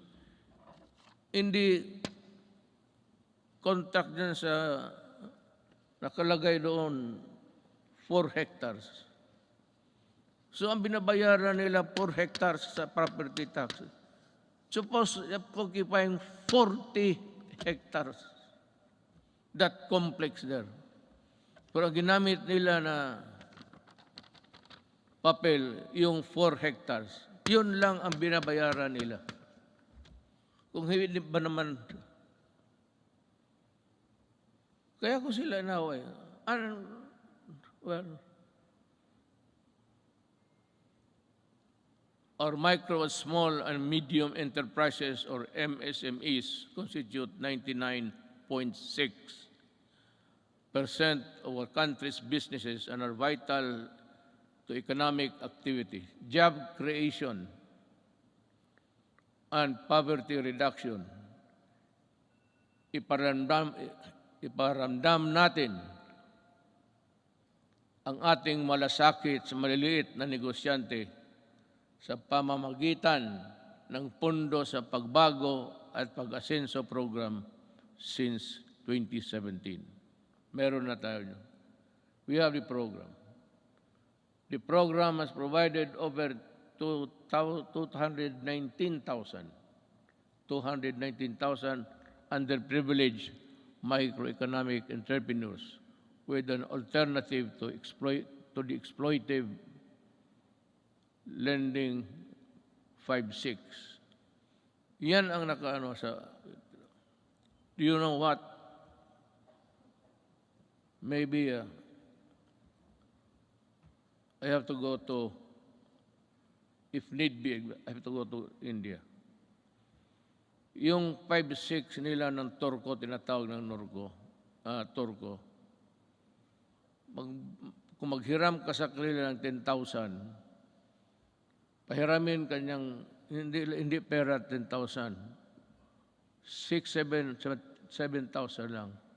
And the others, mga refrigerator or things that you do not even need in the house. Bilhin mo sa kanila, sala set, lahat na. That is part of the money. You do not want the furnitures, the refrigerators, they won't give you the... Kaya ang Pilipino na buktot, alam mo buktot, naging hunchback na lang sa trabaho, ganun pa man. Kaya ako, sabihin ko itong mga Turko, you better come up with a fair scheme. If you want to go into business, money lending, but not at that usury 1,000 times. Likewise, to further support development of our micro and small business, we initiated radical reforms in the tax system to ease the taxation burden and increase the net income of lower wage earners and small businesses. Thanks to Congress,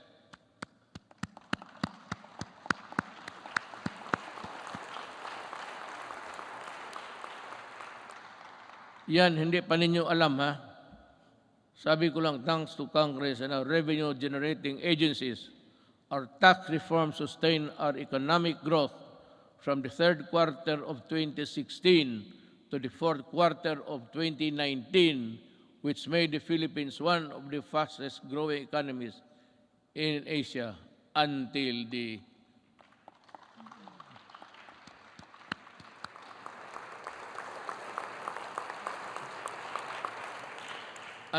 the pandemic scourge. Yan talaga ang, well, I don't know what's the plan of God.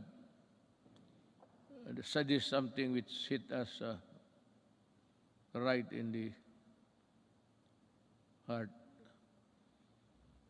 We see there's no way of telling when this virus would disappear from the planet of the earth. We can only pray to God to look into our direction and decide on what will happen to this planet He created. However, tax laws are not always perfect, and that is why every now and then they have to be revisited to see if they are at pace with the changing times. Let us therefore continue to monitor the relevance and the impact of our tax laws on individuals and private institutions to prevent serious damage on their financial health. Going now to the social and health issues. To unburden of people from the hefty cost of tertiary education, my administration worked with Congress to pass a landmark legislation that had remained unpassed for so many years. The Universal Access or Tertiary Education Act in 2017, which provides free education to college students and state universities. Thank you, Congress.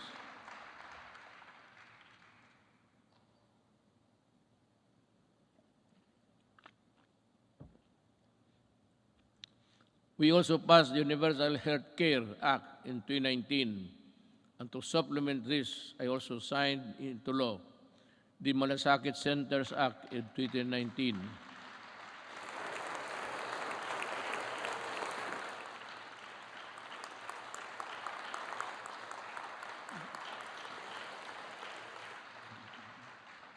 Kasi ganito yan eh. Pag ang pobreng Pilipino na sa ospital, magpunta pa siya doon sa kung saan makahingi ng tulong. So, ang ginawa, just like in Davao, ginawa namin, yung lahat na kailangan, yung internal revenue, kung nandyan, business permit, dyan na lang sa isang lugar, medisina, kunin nila. Dyan mismo sa hospital. Hindi na sila maglakad-lakad.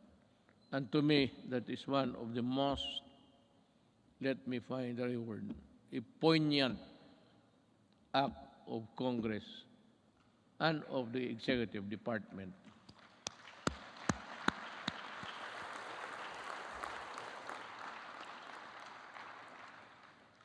Legislation which was sponsored by Senator Bongo.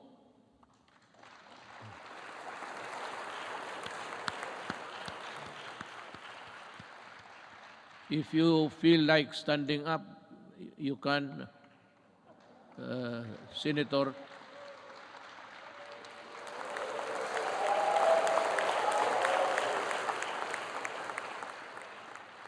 masikat ka pa sa guest speaker.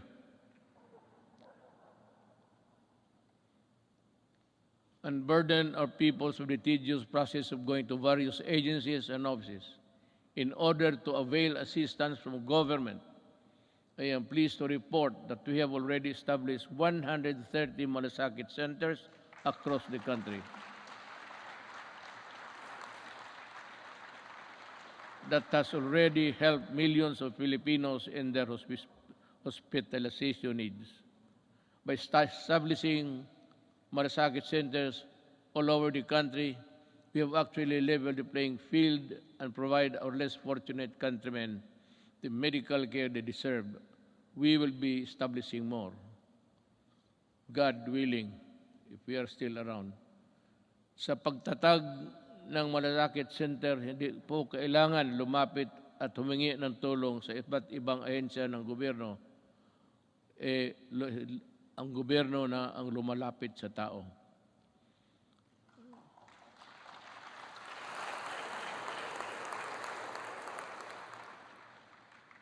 So, let us talk about COVID.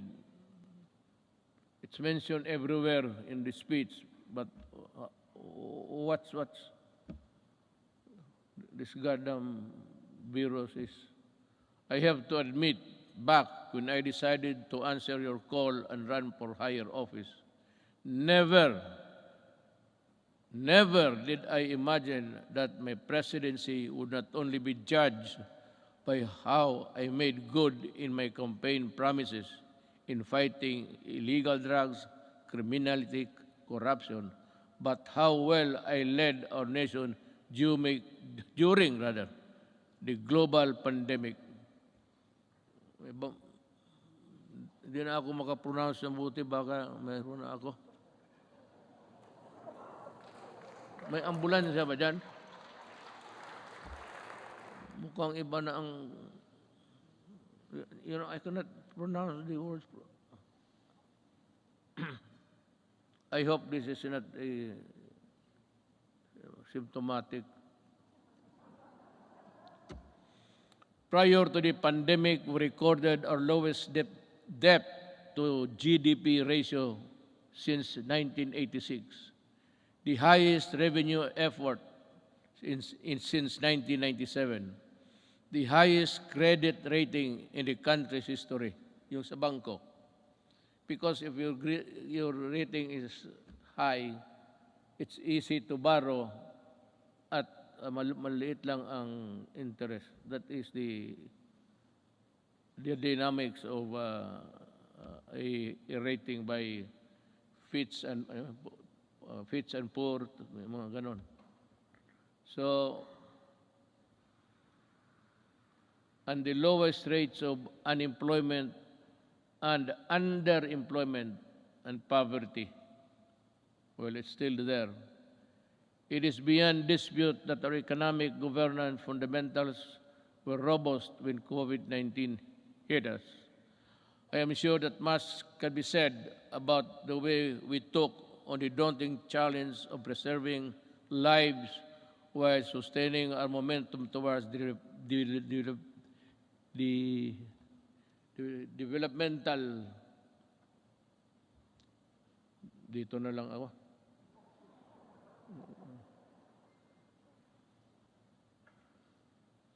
goals. Naturally, we prioritize saving lives. Buhay muna bago ang lahat.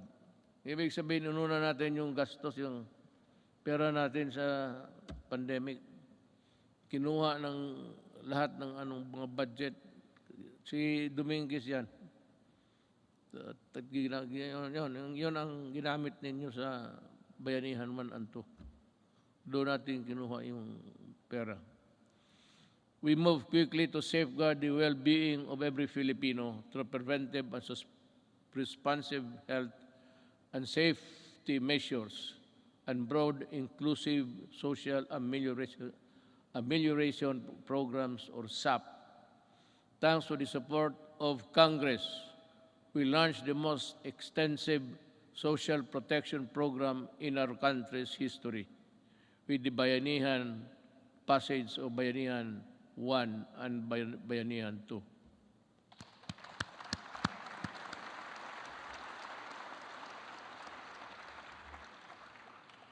Indeed, our national health system and the resilience which were tested to the health, countless lessons we learned and continuously improvements put in place.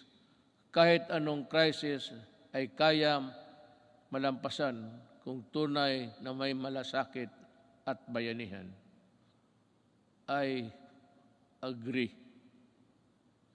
At the early stages of the pandemic, our testing capacity was very limited.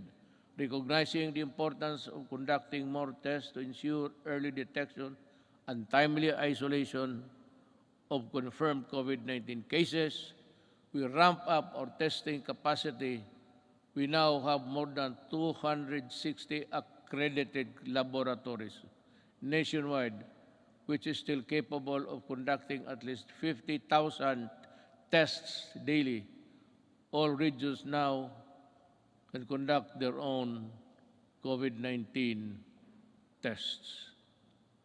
To take care of mild and asymptomatic cases, we established over 9,000 temporary treatment and monitoring facilities across the country, with a total bed capacity of more than 140,000. Together with the local government and the private sector, we quickly established mega quarantine facilities that could accommodate more cases. Modular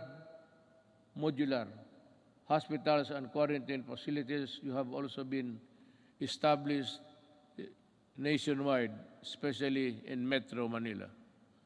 For our severe COVID cases, our tireless health workers will continue to ensure that you are provided with the best care around the clock based on the latest development global best practices. Our health experts continue to actively participate in the search for safe and effective COVID-19 medicines. With the help of Congress, kita mo sa lahat, I never said, wala kang magiging ito that I developed caused the construction of a bridge that is nowhere to be found today. Ako sa inyo talaga, with the help of Congress, we passed 13 measures that establish the new and improved the capacity of existing hospitals around the country to provide quality care and services. Our people, especially amid the ongoing pandemic-19.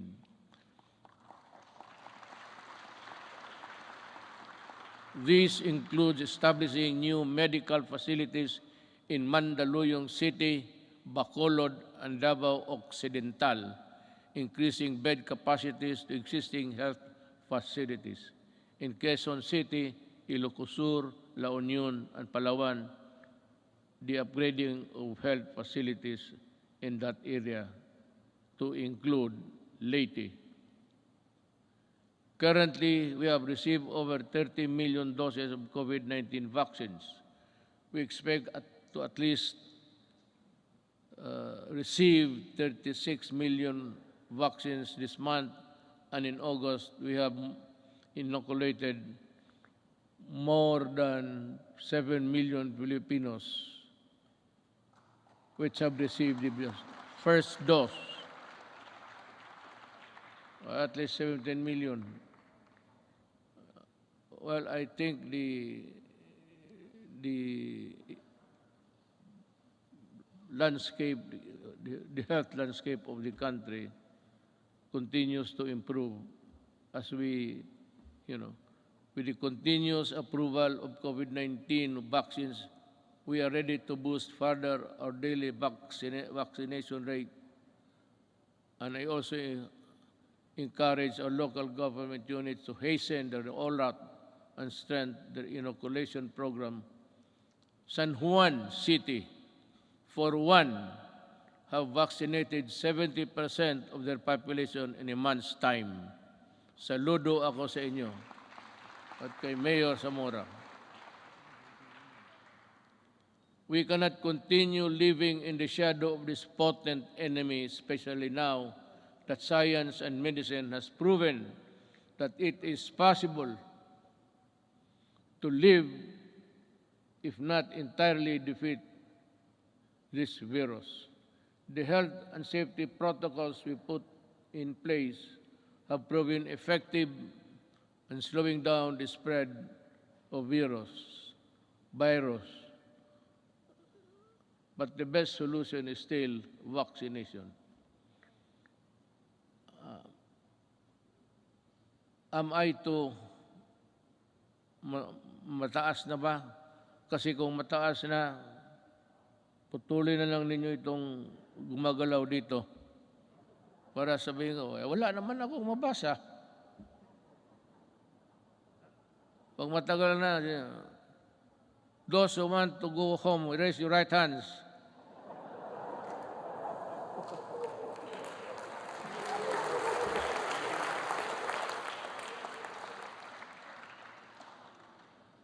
Pati si Monsignor, makagtaas niya kamay niya.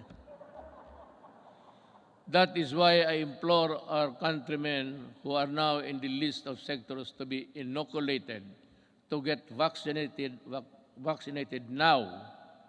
And to those who received their first doses, please return for your second shot. I also ask for patience for those who are next in line to receive vaccine. More and more COVID-19 vaccines are arriving each week, and you will soon have your turn. Corollary to this, it is high time that clear and precise uniform protocol and guidelines are issued in anticipation of the vaccination of more Filipinos and the steady reopening of our society. You know, pagpasensyahan ninyo ako, I ask, I beg your kind indulgence. But I have to talk about something which would affect us all. It seems that this government is too far away from the people. Yung serbisyo talaga na totoo. Nung isang araw nakita ko, I don't have to know what place was that. Ang mga tao nakapila. And they said that they were there at 4 o'clock. Lumalakas yung ulan, sa payong lang sila.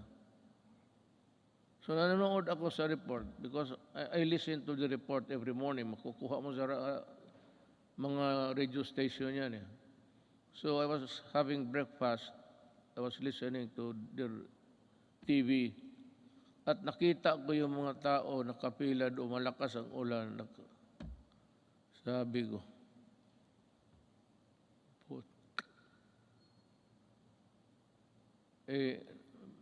doon sa breakfast table, nagmura ako.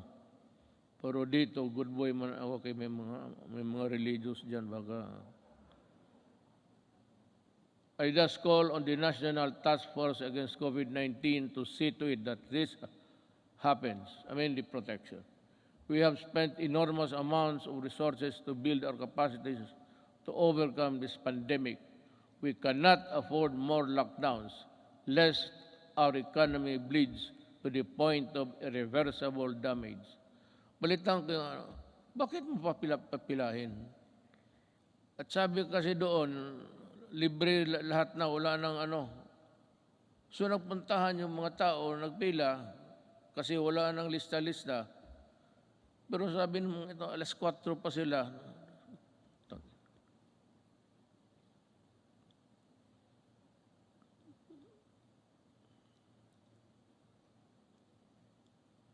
Hindi lang ako pwedeng alam mo sa totoo lang, hindi naman ako nagyayabang. I'm just an ordinary Filipino citizen. Just like you, I get hurt when people are nearly almost brutalized. Bakit hindi ka magkuha? It's rain time. Malakas ang monsoon, southwest monsoon, dumadaan talaga sa Pilipinas. Gamitin mo utak mo. You should look for a gym. At bigyan mo lahat ng tao ng number. Hanggang dito lang po. Hanggang dito lang tayo. Balik kayo. Itong bukas, from 15 to 20, kayo na naman bukas. Bigyan mo lang card. Prepare a card where you can, the marshal will go around the queuing na, bakit mo, hindi ko maintindihan, ano this media, hindi ko maintindihan, bakit gawain mo yan sa Pilipino? Yan ang tinatanong ko. Why do you have to do it to the Filipino? You can always, maghanap ka ng, there's always a gymnasium. Mga eskwelahan, walang klase ngayon. Bakit hindi mo gamitin doon? Bakit ka maghanap ng isang tarantado?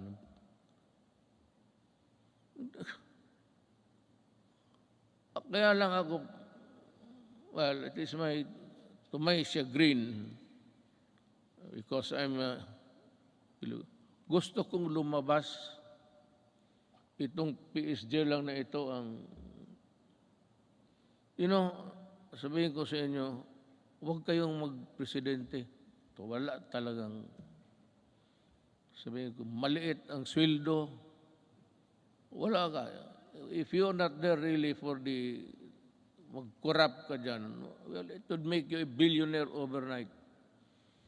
But kung magtrabaho ka lang ng ganito, ako presidente, gusto kong lumabas doon, sabihin ko, hoy, mga, bakit ganito to? Bakit ganon kayo ka-stupido?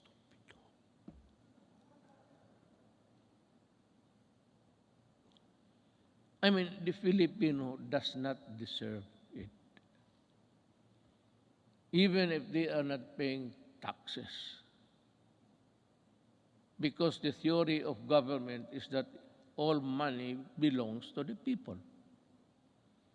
And the money is there. It belongs to all of us. And it should be used for public good. But what is the use of public good if you are not good and stupid? So, ganun ang mangyayari sa Pilipino. I'm just letting off my... Kasi kung hindi lang talaga bawal, itong PSG, hindi ako pinapalabas. Magsabi ko, magpunta ako na, sir, hindi pwede yan, hindi pwede. Kulong talaga ako. Magpresidente ka, totoo lang, you are a prisoner. You are brought here, kunyari ka pa, di chopper ka, di gwardya, patos uwi ka doon sa bahay mo, tapos hindi ka na makalabas. Preso ka talaga. Tawagin mo yung security, yung gusto kong pumunta, sir, pasensya na. Tapos paggalitan mo, sabihin mo, sir, ang authority namin does not come from you. It comes from a law. So, kami ang masunod. Talagang, sige ka, pirma, bunch of papers, if you read it, hanggang umaga, trabaho ka. Sweldo mo, ganun lang. Just give me 219,000. Tapos ganun ang trabaho. Mag-isa ko. Butit ngayon, kaya nandito yung asawa ko at dito yung anak ko. Nabubuhay yung loob ko, mag-uwi ako sa bahay ngayon. Looking forward. Today is my last State of the Nation address. But this is by no means my swan song. I shall never cease to implore Congress to pass vital and critical legislation as well as to push the entire government to ensure nothing less than the full recovery and revitalization of our country. But to do this, it is necessary for us to first overcome the crippling fear, anxiety, and uncertainty that was caused by the threat of the COVID-19 virus. Well, I really do not know what to do. I have to listen to the task force. This is a group of people volunteering to be a collective advisor or that would give you the advice collectively, we put it that way, na sila ang magsabi. And we're just waiting for the word.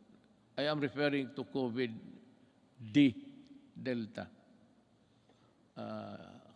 It is rampaging now in Indonesia, Thailand, India, and many parts of Asia. And ang sabi doon sa the Western medicine says that it is far more aggressive and far more dangerous, and it can cause death easily than the COVID-19 original. So this is as good as any other time to say it. If says that it is really dangerous, you have to go back to lockdown. If there are many people in other parts of the world killing as many than Delta, if ever it will spread, we have it here now. I hope it will not go any further. But if something wrong happens, I'll have to be strict. And I have now my word that there will be, just like what happened in the early days. Kung ganun ang COVID-D, saan tayo pupunta? And if it requires a new vaccine, we do not have it yet.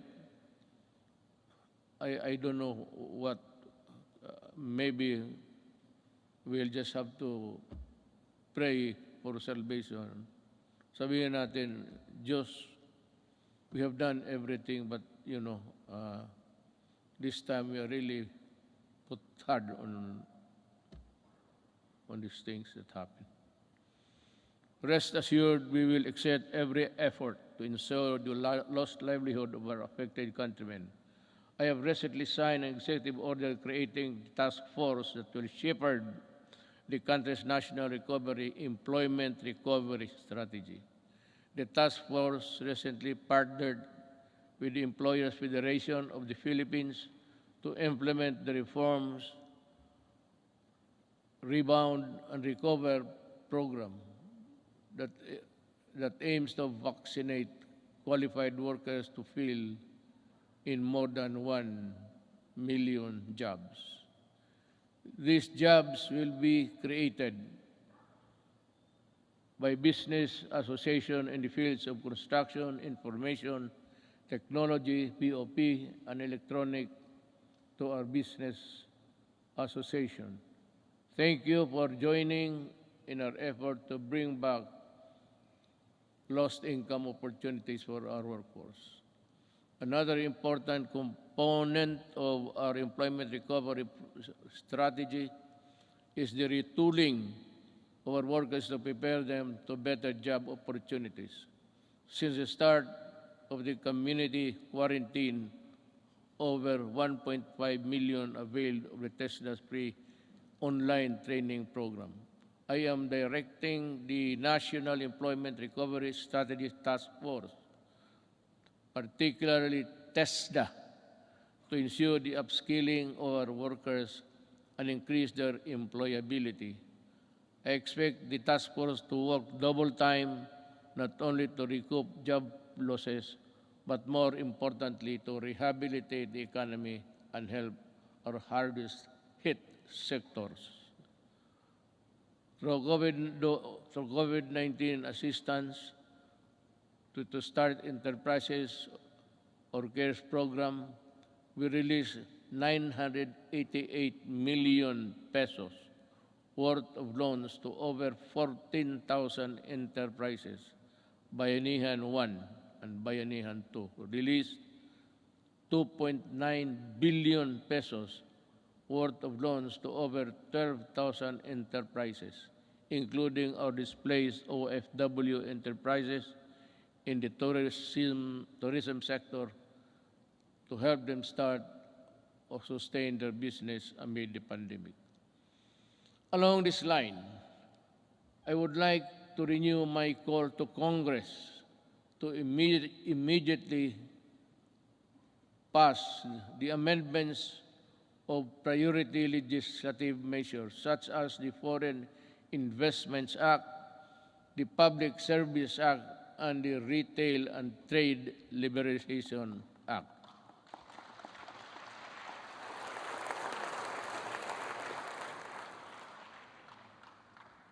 Your applause went well ahead of its realization.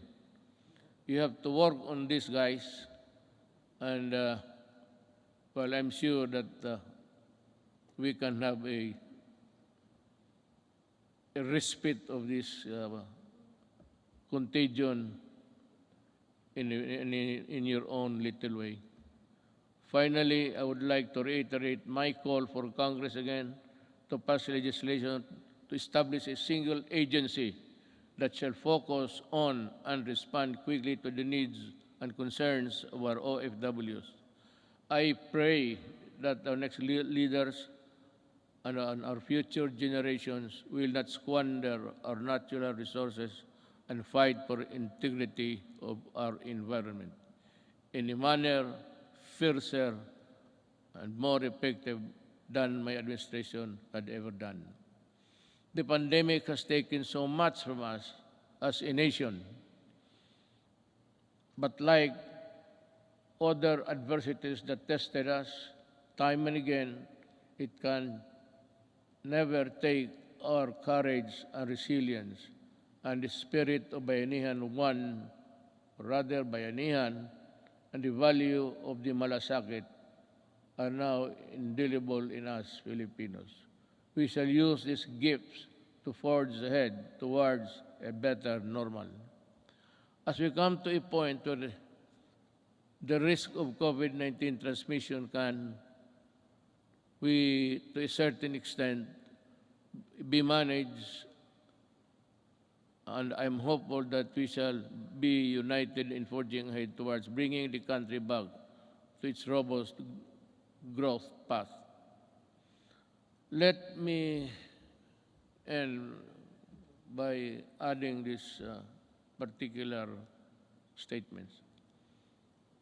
We are on learning, education, and learning.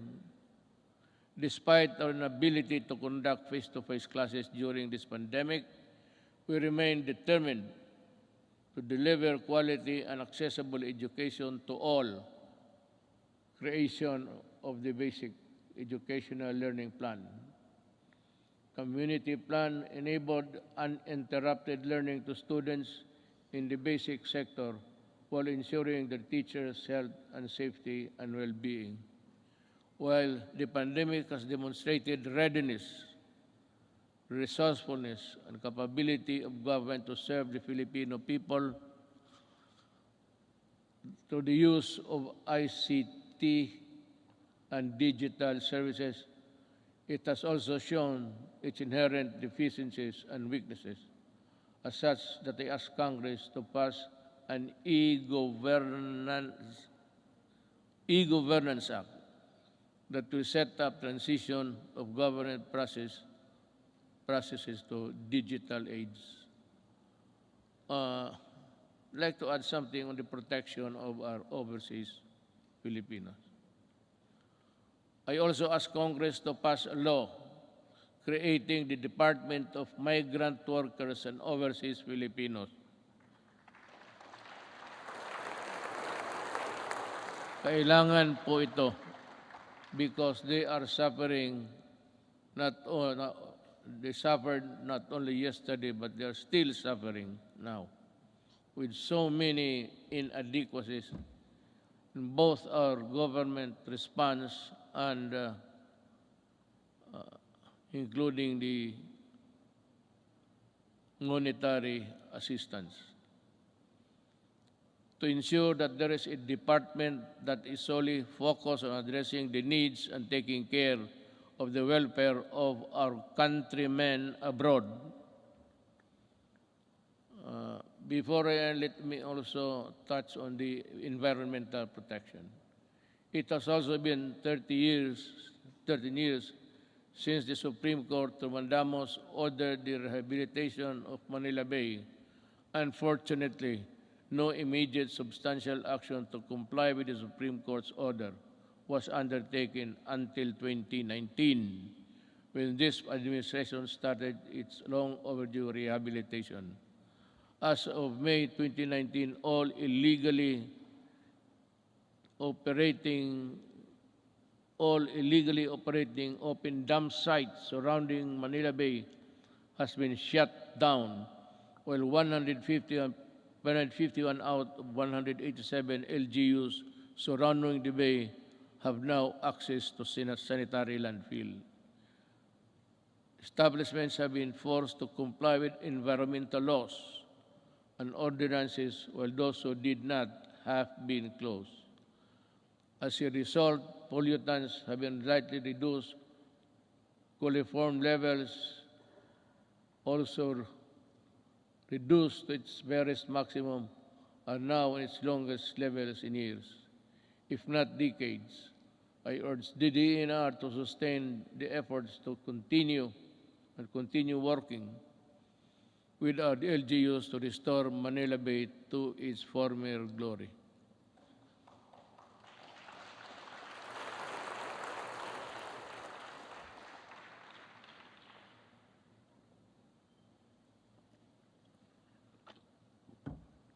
You know, just one little thing before we end. Yung pag-ano sa Manila Bay, where there is the corner where all of the garbage by current, by action of the current. Nandito marami sa likod ng luneta.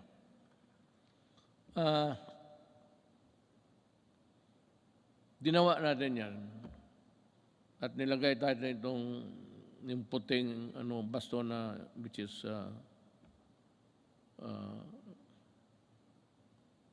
scattered into small pieces. Nawawala minsan yan because of the waves. So every now and then, we still have to replenish because we cannot change the nature of our shores. That is how it is. It is not a permanent fixture there, doliform. It is there from the mountains, and we break it down and bring it to the sea. But that would occupy that place, irrespective of there is a high tide or low tide. Nakakatulong yan. At nawawala yan. And the only way to do it is to replenish it until we can think of a good alternative of how we can process the whole thing back to its normalcy. If there was really normalcy at that time or at any other time in the past. On the resilience, again, dinagdag ko na lang ito. So time is good, and at any other time again to ask you, in line with this, we hope to pursue the creation of public entities dedicated to managing emerging and re-emerging diseases. I thus fervently ask Congress to enact a law creating the Center for Disease Prevention and Control and the Virology and Vaccine Institute of the Philippines. We must, baski gaano natin kahirap, however poor we are, I think that the Filipinos, given the proper support and the things, the equipment that they have to use, we can, I am sure that the Filipino brain can also process or make vaccines in the future.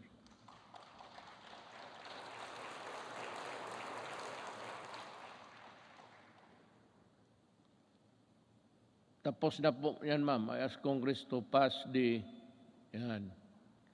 Disaster Resilience Act that will create the Department of Disaster Resilience. Let us also, pagkatapos ito, ma'am, ikaw yung unang tao na mag-congratulate sa akin, ha? Kaya ako nagka-utal-utal dito dahil sa iyo. Let us also pass the law implementing the Fire Protection Modernization Program to bolster the readiness of our firefighters and ensure their ability to respond to fires and disasters. Related to this,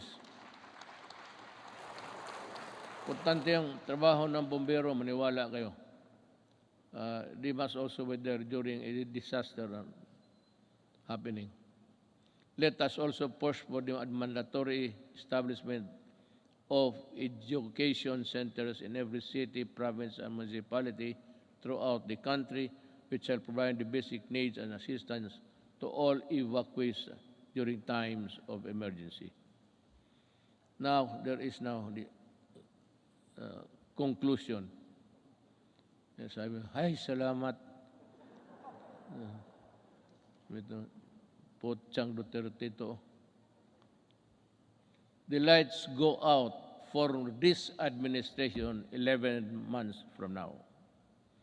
The work that we started and expected to finish within constitutional time frame of 6 years has been told. Much was hoped for, but we need not despair. Desperation is a feeling alien to the resilient Filipino. A peaceful and prosperous Philippines is no longer a distant dream, but one that is within our grasp. If our future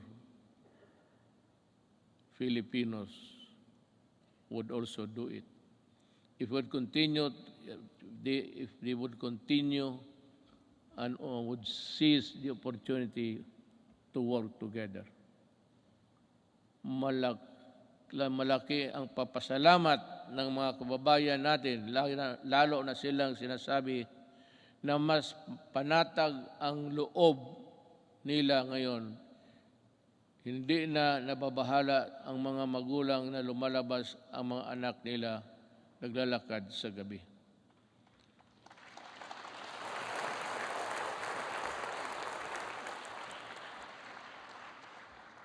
I will not elaborate on anything.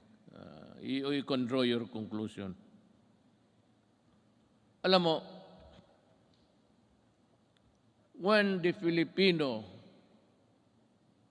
a father, a mother, or a child, naglalakad sa gabi, at siya ay, gaya ng iba, even in America, you go into the inner cities of LA and New York, Washington, D.C. There's a corner there, they say, do not go there because you'll not come out alive. Ganon, kung hindi maglakad na sila, puro takot na lang ang nasa loob nila, ma-hold up sa jeep, tapos pati yung taga-ombudsman na buntis, patay pa, pati yung bata sa loob ng tiyan. But just to get the money to buy shabu. Because when the monkey is riding on your back, yung katawan mo hindi mo na that is why you need to higop, sip. Kailangan mo maghigop at kailangan mong pumatay pag wala kang pera, hindi naman talagang papatay. Maybe not. The mind is not ready for that. But in the struggle, you put up a struggle, if you are the owner of the money, talagang papatayin ka kung hindi mo ibigay. Yan ang ayaw ko. Kaya nung na-mayor ako sa Davao, ganito, mga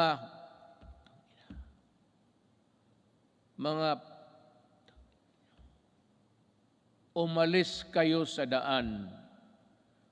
Yung daan, yung public transportation is for public good. Huwag mo silang takutin na magkanto pag-uwi, nandyan nagiinom man sa... Yan ang hilig ng Pilipino. Mag-inuman, hindi mo malaman ang mga nag-uwi na babae, they have to take another route that would be longer because nandyan mga standby. So the streets are unsafe. Hold up, pinapatay. Sabi ko doon sa Davao na lang, wag na lang ako dito sa Maynila. Hindi naman talaga ako nakikialam dito. Pero alam nila, alam ng pulis kung ano ang gusto ko. Magprangkahan tayo. Sabi ko sa pulis, isauli mo yan. The roads, the highways are for law-abiding citizens of this country. Yung mga kriminal, yung mga, the dregs of society, huwag ninyong gamitin yung mga daan, hindi para sa inyo yan. And I will see to it that you are not there. Be sure that when I pass by, I do not see you. Because if I see you, I will dance with you. Isauli ko. Kaya ngayon, medyo hindi naman talaga, but yung mga sales girl, mga shopping center, panatag na ang loob nila. At least, chances of being mugged, murdered, and raped. Yan ang ayaw ko. Pag malayo, nakahigop na, kunin yung pera, hilain doon sa medyo maliit na mga grassy portion, and rape, at papatayin. Yan ang hindi ko matanggap. Just like in Filipino sa Wikwing, I may be just a little bit crazier than the others. But that is what I am.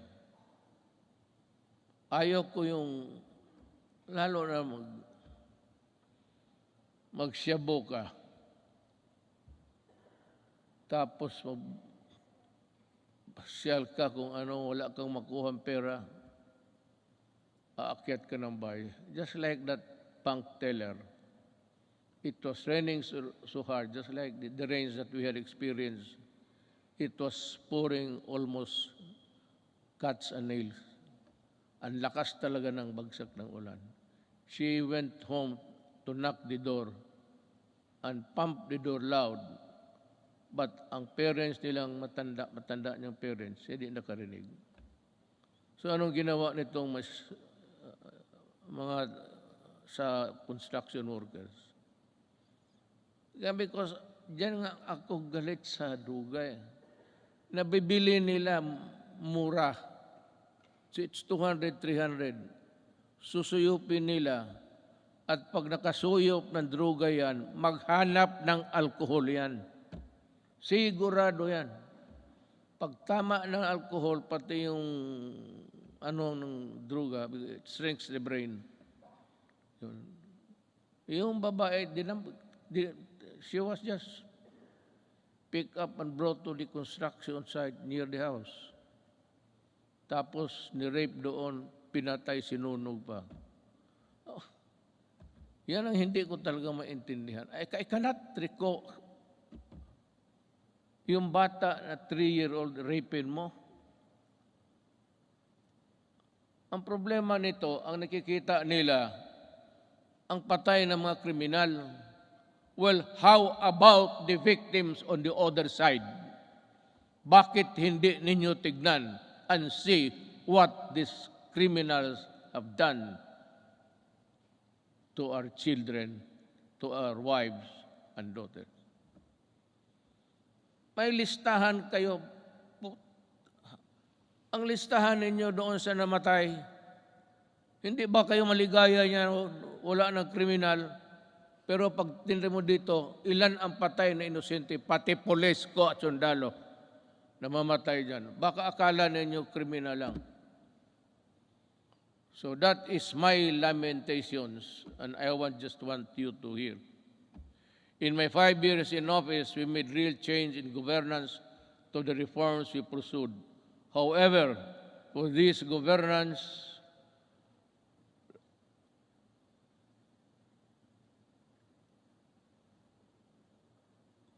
must be sustained and broadened. We need to make, I'm just getting my ear. Naghihingal ako. Baka dito ako mamatay pagka-presidente. Iba na ang pitik ng ano ko ngayon. Ng kasing-kasing ko. Kasing-kasing esposo. To make every public servant responsive to the needs of the people and enjoin every Filipino to assert the right to demand malasakit from their leaders until everyone lives with dignity, well-fed, educated, healthy, secure, disciplined, and empowered to contribute to the national development. I will not forever be president. But ang kulang sa Pilipino is assertiveness. Pag mayroon kayong transaction at hingian kayo, ang sabi ko sa inyo, ito ang payo ko. Murahin mo, sabihin mo, nagtatrabaho kayo at kami dito. We are following papers and you are sitting on your ass on it. Kaya dito sabi ko, makinig kayo lahat ng Pilipino, total last SONA ko ito. Pag may mag-follow up kayo, permit, clearance, at maghingi ng pera, murahin ninyo. Sabihin ninyo, yan, sabi ni Duterte, sampaling ko kayo kasi ako nagbabayad ng buwis. Bakit ginaganito ninyo? Anto di mga Pilipino, hindi naman lahat. Tayong magtatrabaho sa gobyerno. You know, I mean, it takes you 1 month to process a paper. Takes you, patos pabalik-balik yung tao. Pag ang tao bumabalik, 2, 1, 3, then there is corruption there. Murahin mo at kung maari, pahiramin kita ng pangkulam para kulamin mo. Ganun talaga. I'm just warning everybody. There's still 1 year to go. In about 3 days, lagyan mo ng papel, bumalik ka dito at this hour on Thursday. At pag gano'n, pakita mo yung papel, hanapin yung papel, ibigay. Yan ang gamitin ninyo. For all the local governments also. In my cabinet, it's 30 days, walang extension. All.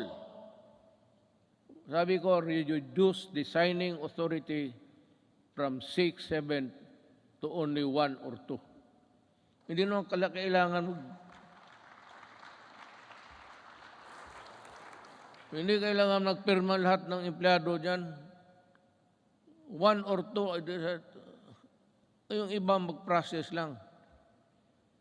But if you cannot process it also in so many days, in Davao, if there is a clearance which is long overdue, hindi mo na pwedeng ibigay doon sa tao. Ibigay mo sa akin at tanungin kita mo, bakit inabot ka ng ganitong? There's no other conclusion. Lit ka. Corruption. Kagaya, what is true in Davao is true for the entire Philippines. Mabutit na rin yan, nakapagsalita ako ng freely with you. Total, last ko naman itong SONA. Mabuti ang malaman ng tao na ganon ang ginagawa nila. It's not there. Hindi man nila nalagay ang mga ganon na wala mang mura dyan. Be careful. We need to fight and subdue narrow vested interests and ensure that our gains will benefit to the greater number of Filipinos, especially those who have the least in life. We have laid down the groundwork and are continuing to push for landmark reforms and key accomplishments to the last day of my term. I have full confidence that the Filipino spirit, pati ako nagmamadali na. Naiihi na, kanina pa eh.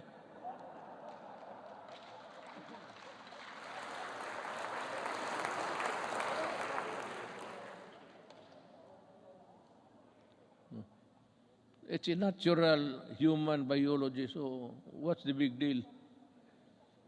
Bakit kayo magpakpak kung napaihi na ako?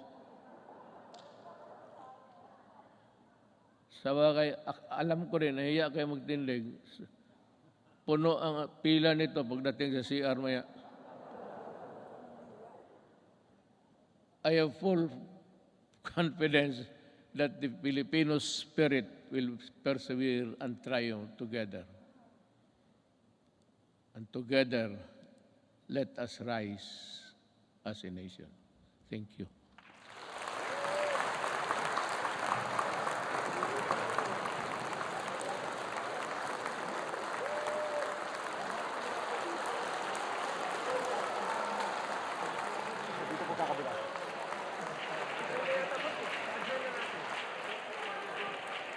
Mabilis na naman tayo doon. Adjourn? Ket pa ba? Ket pa?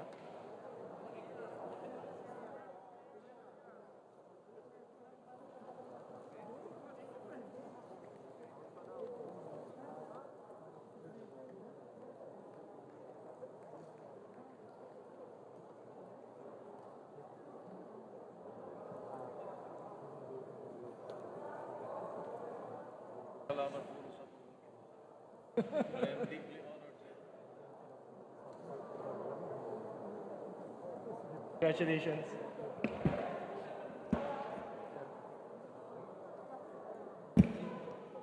On the part of the Senate, the joint session is hereby adjourned.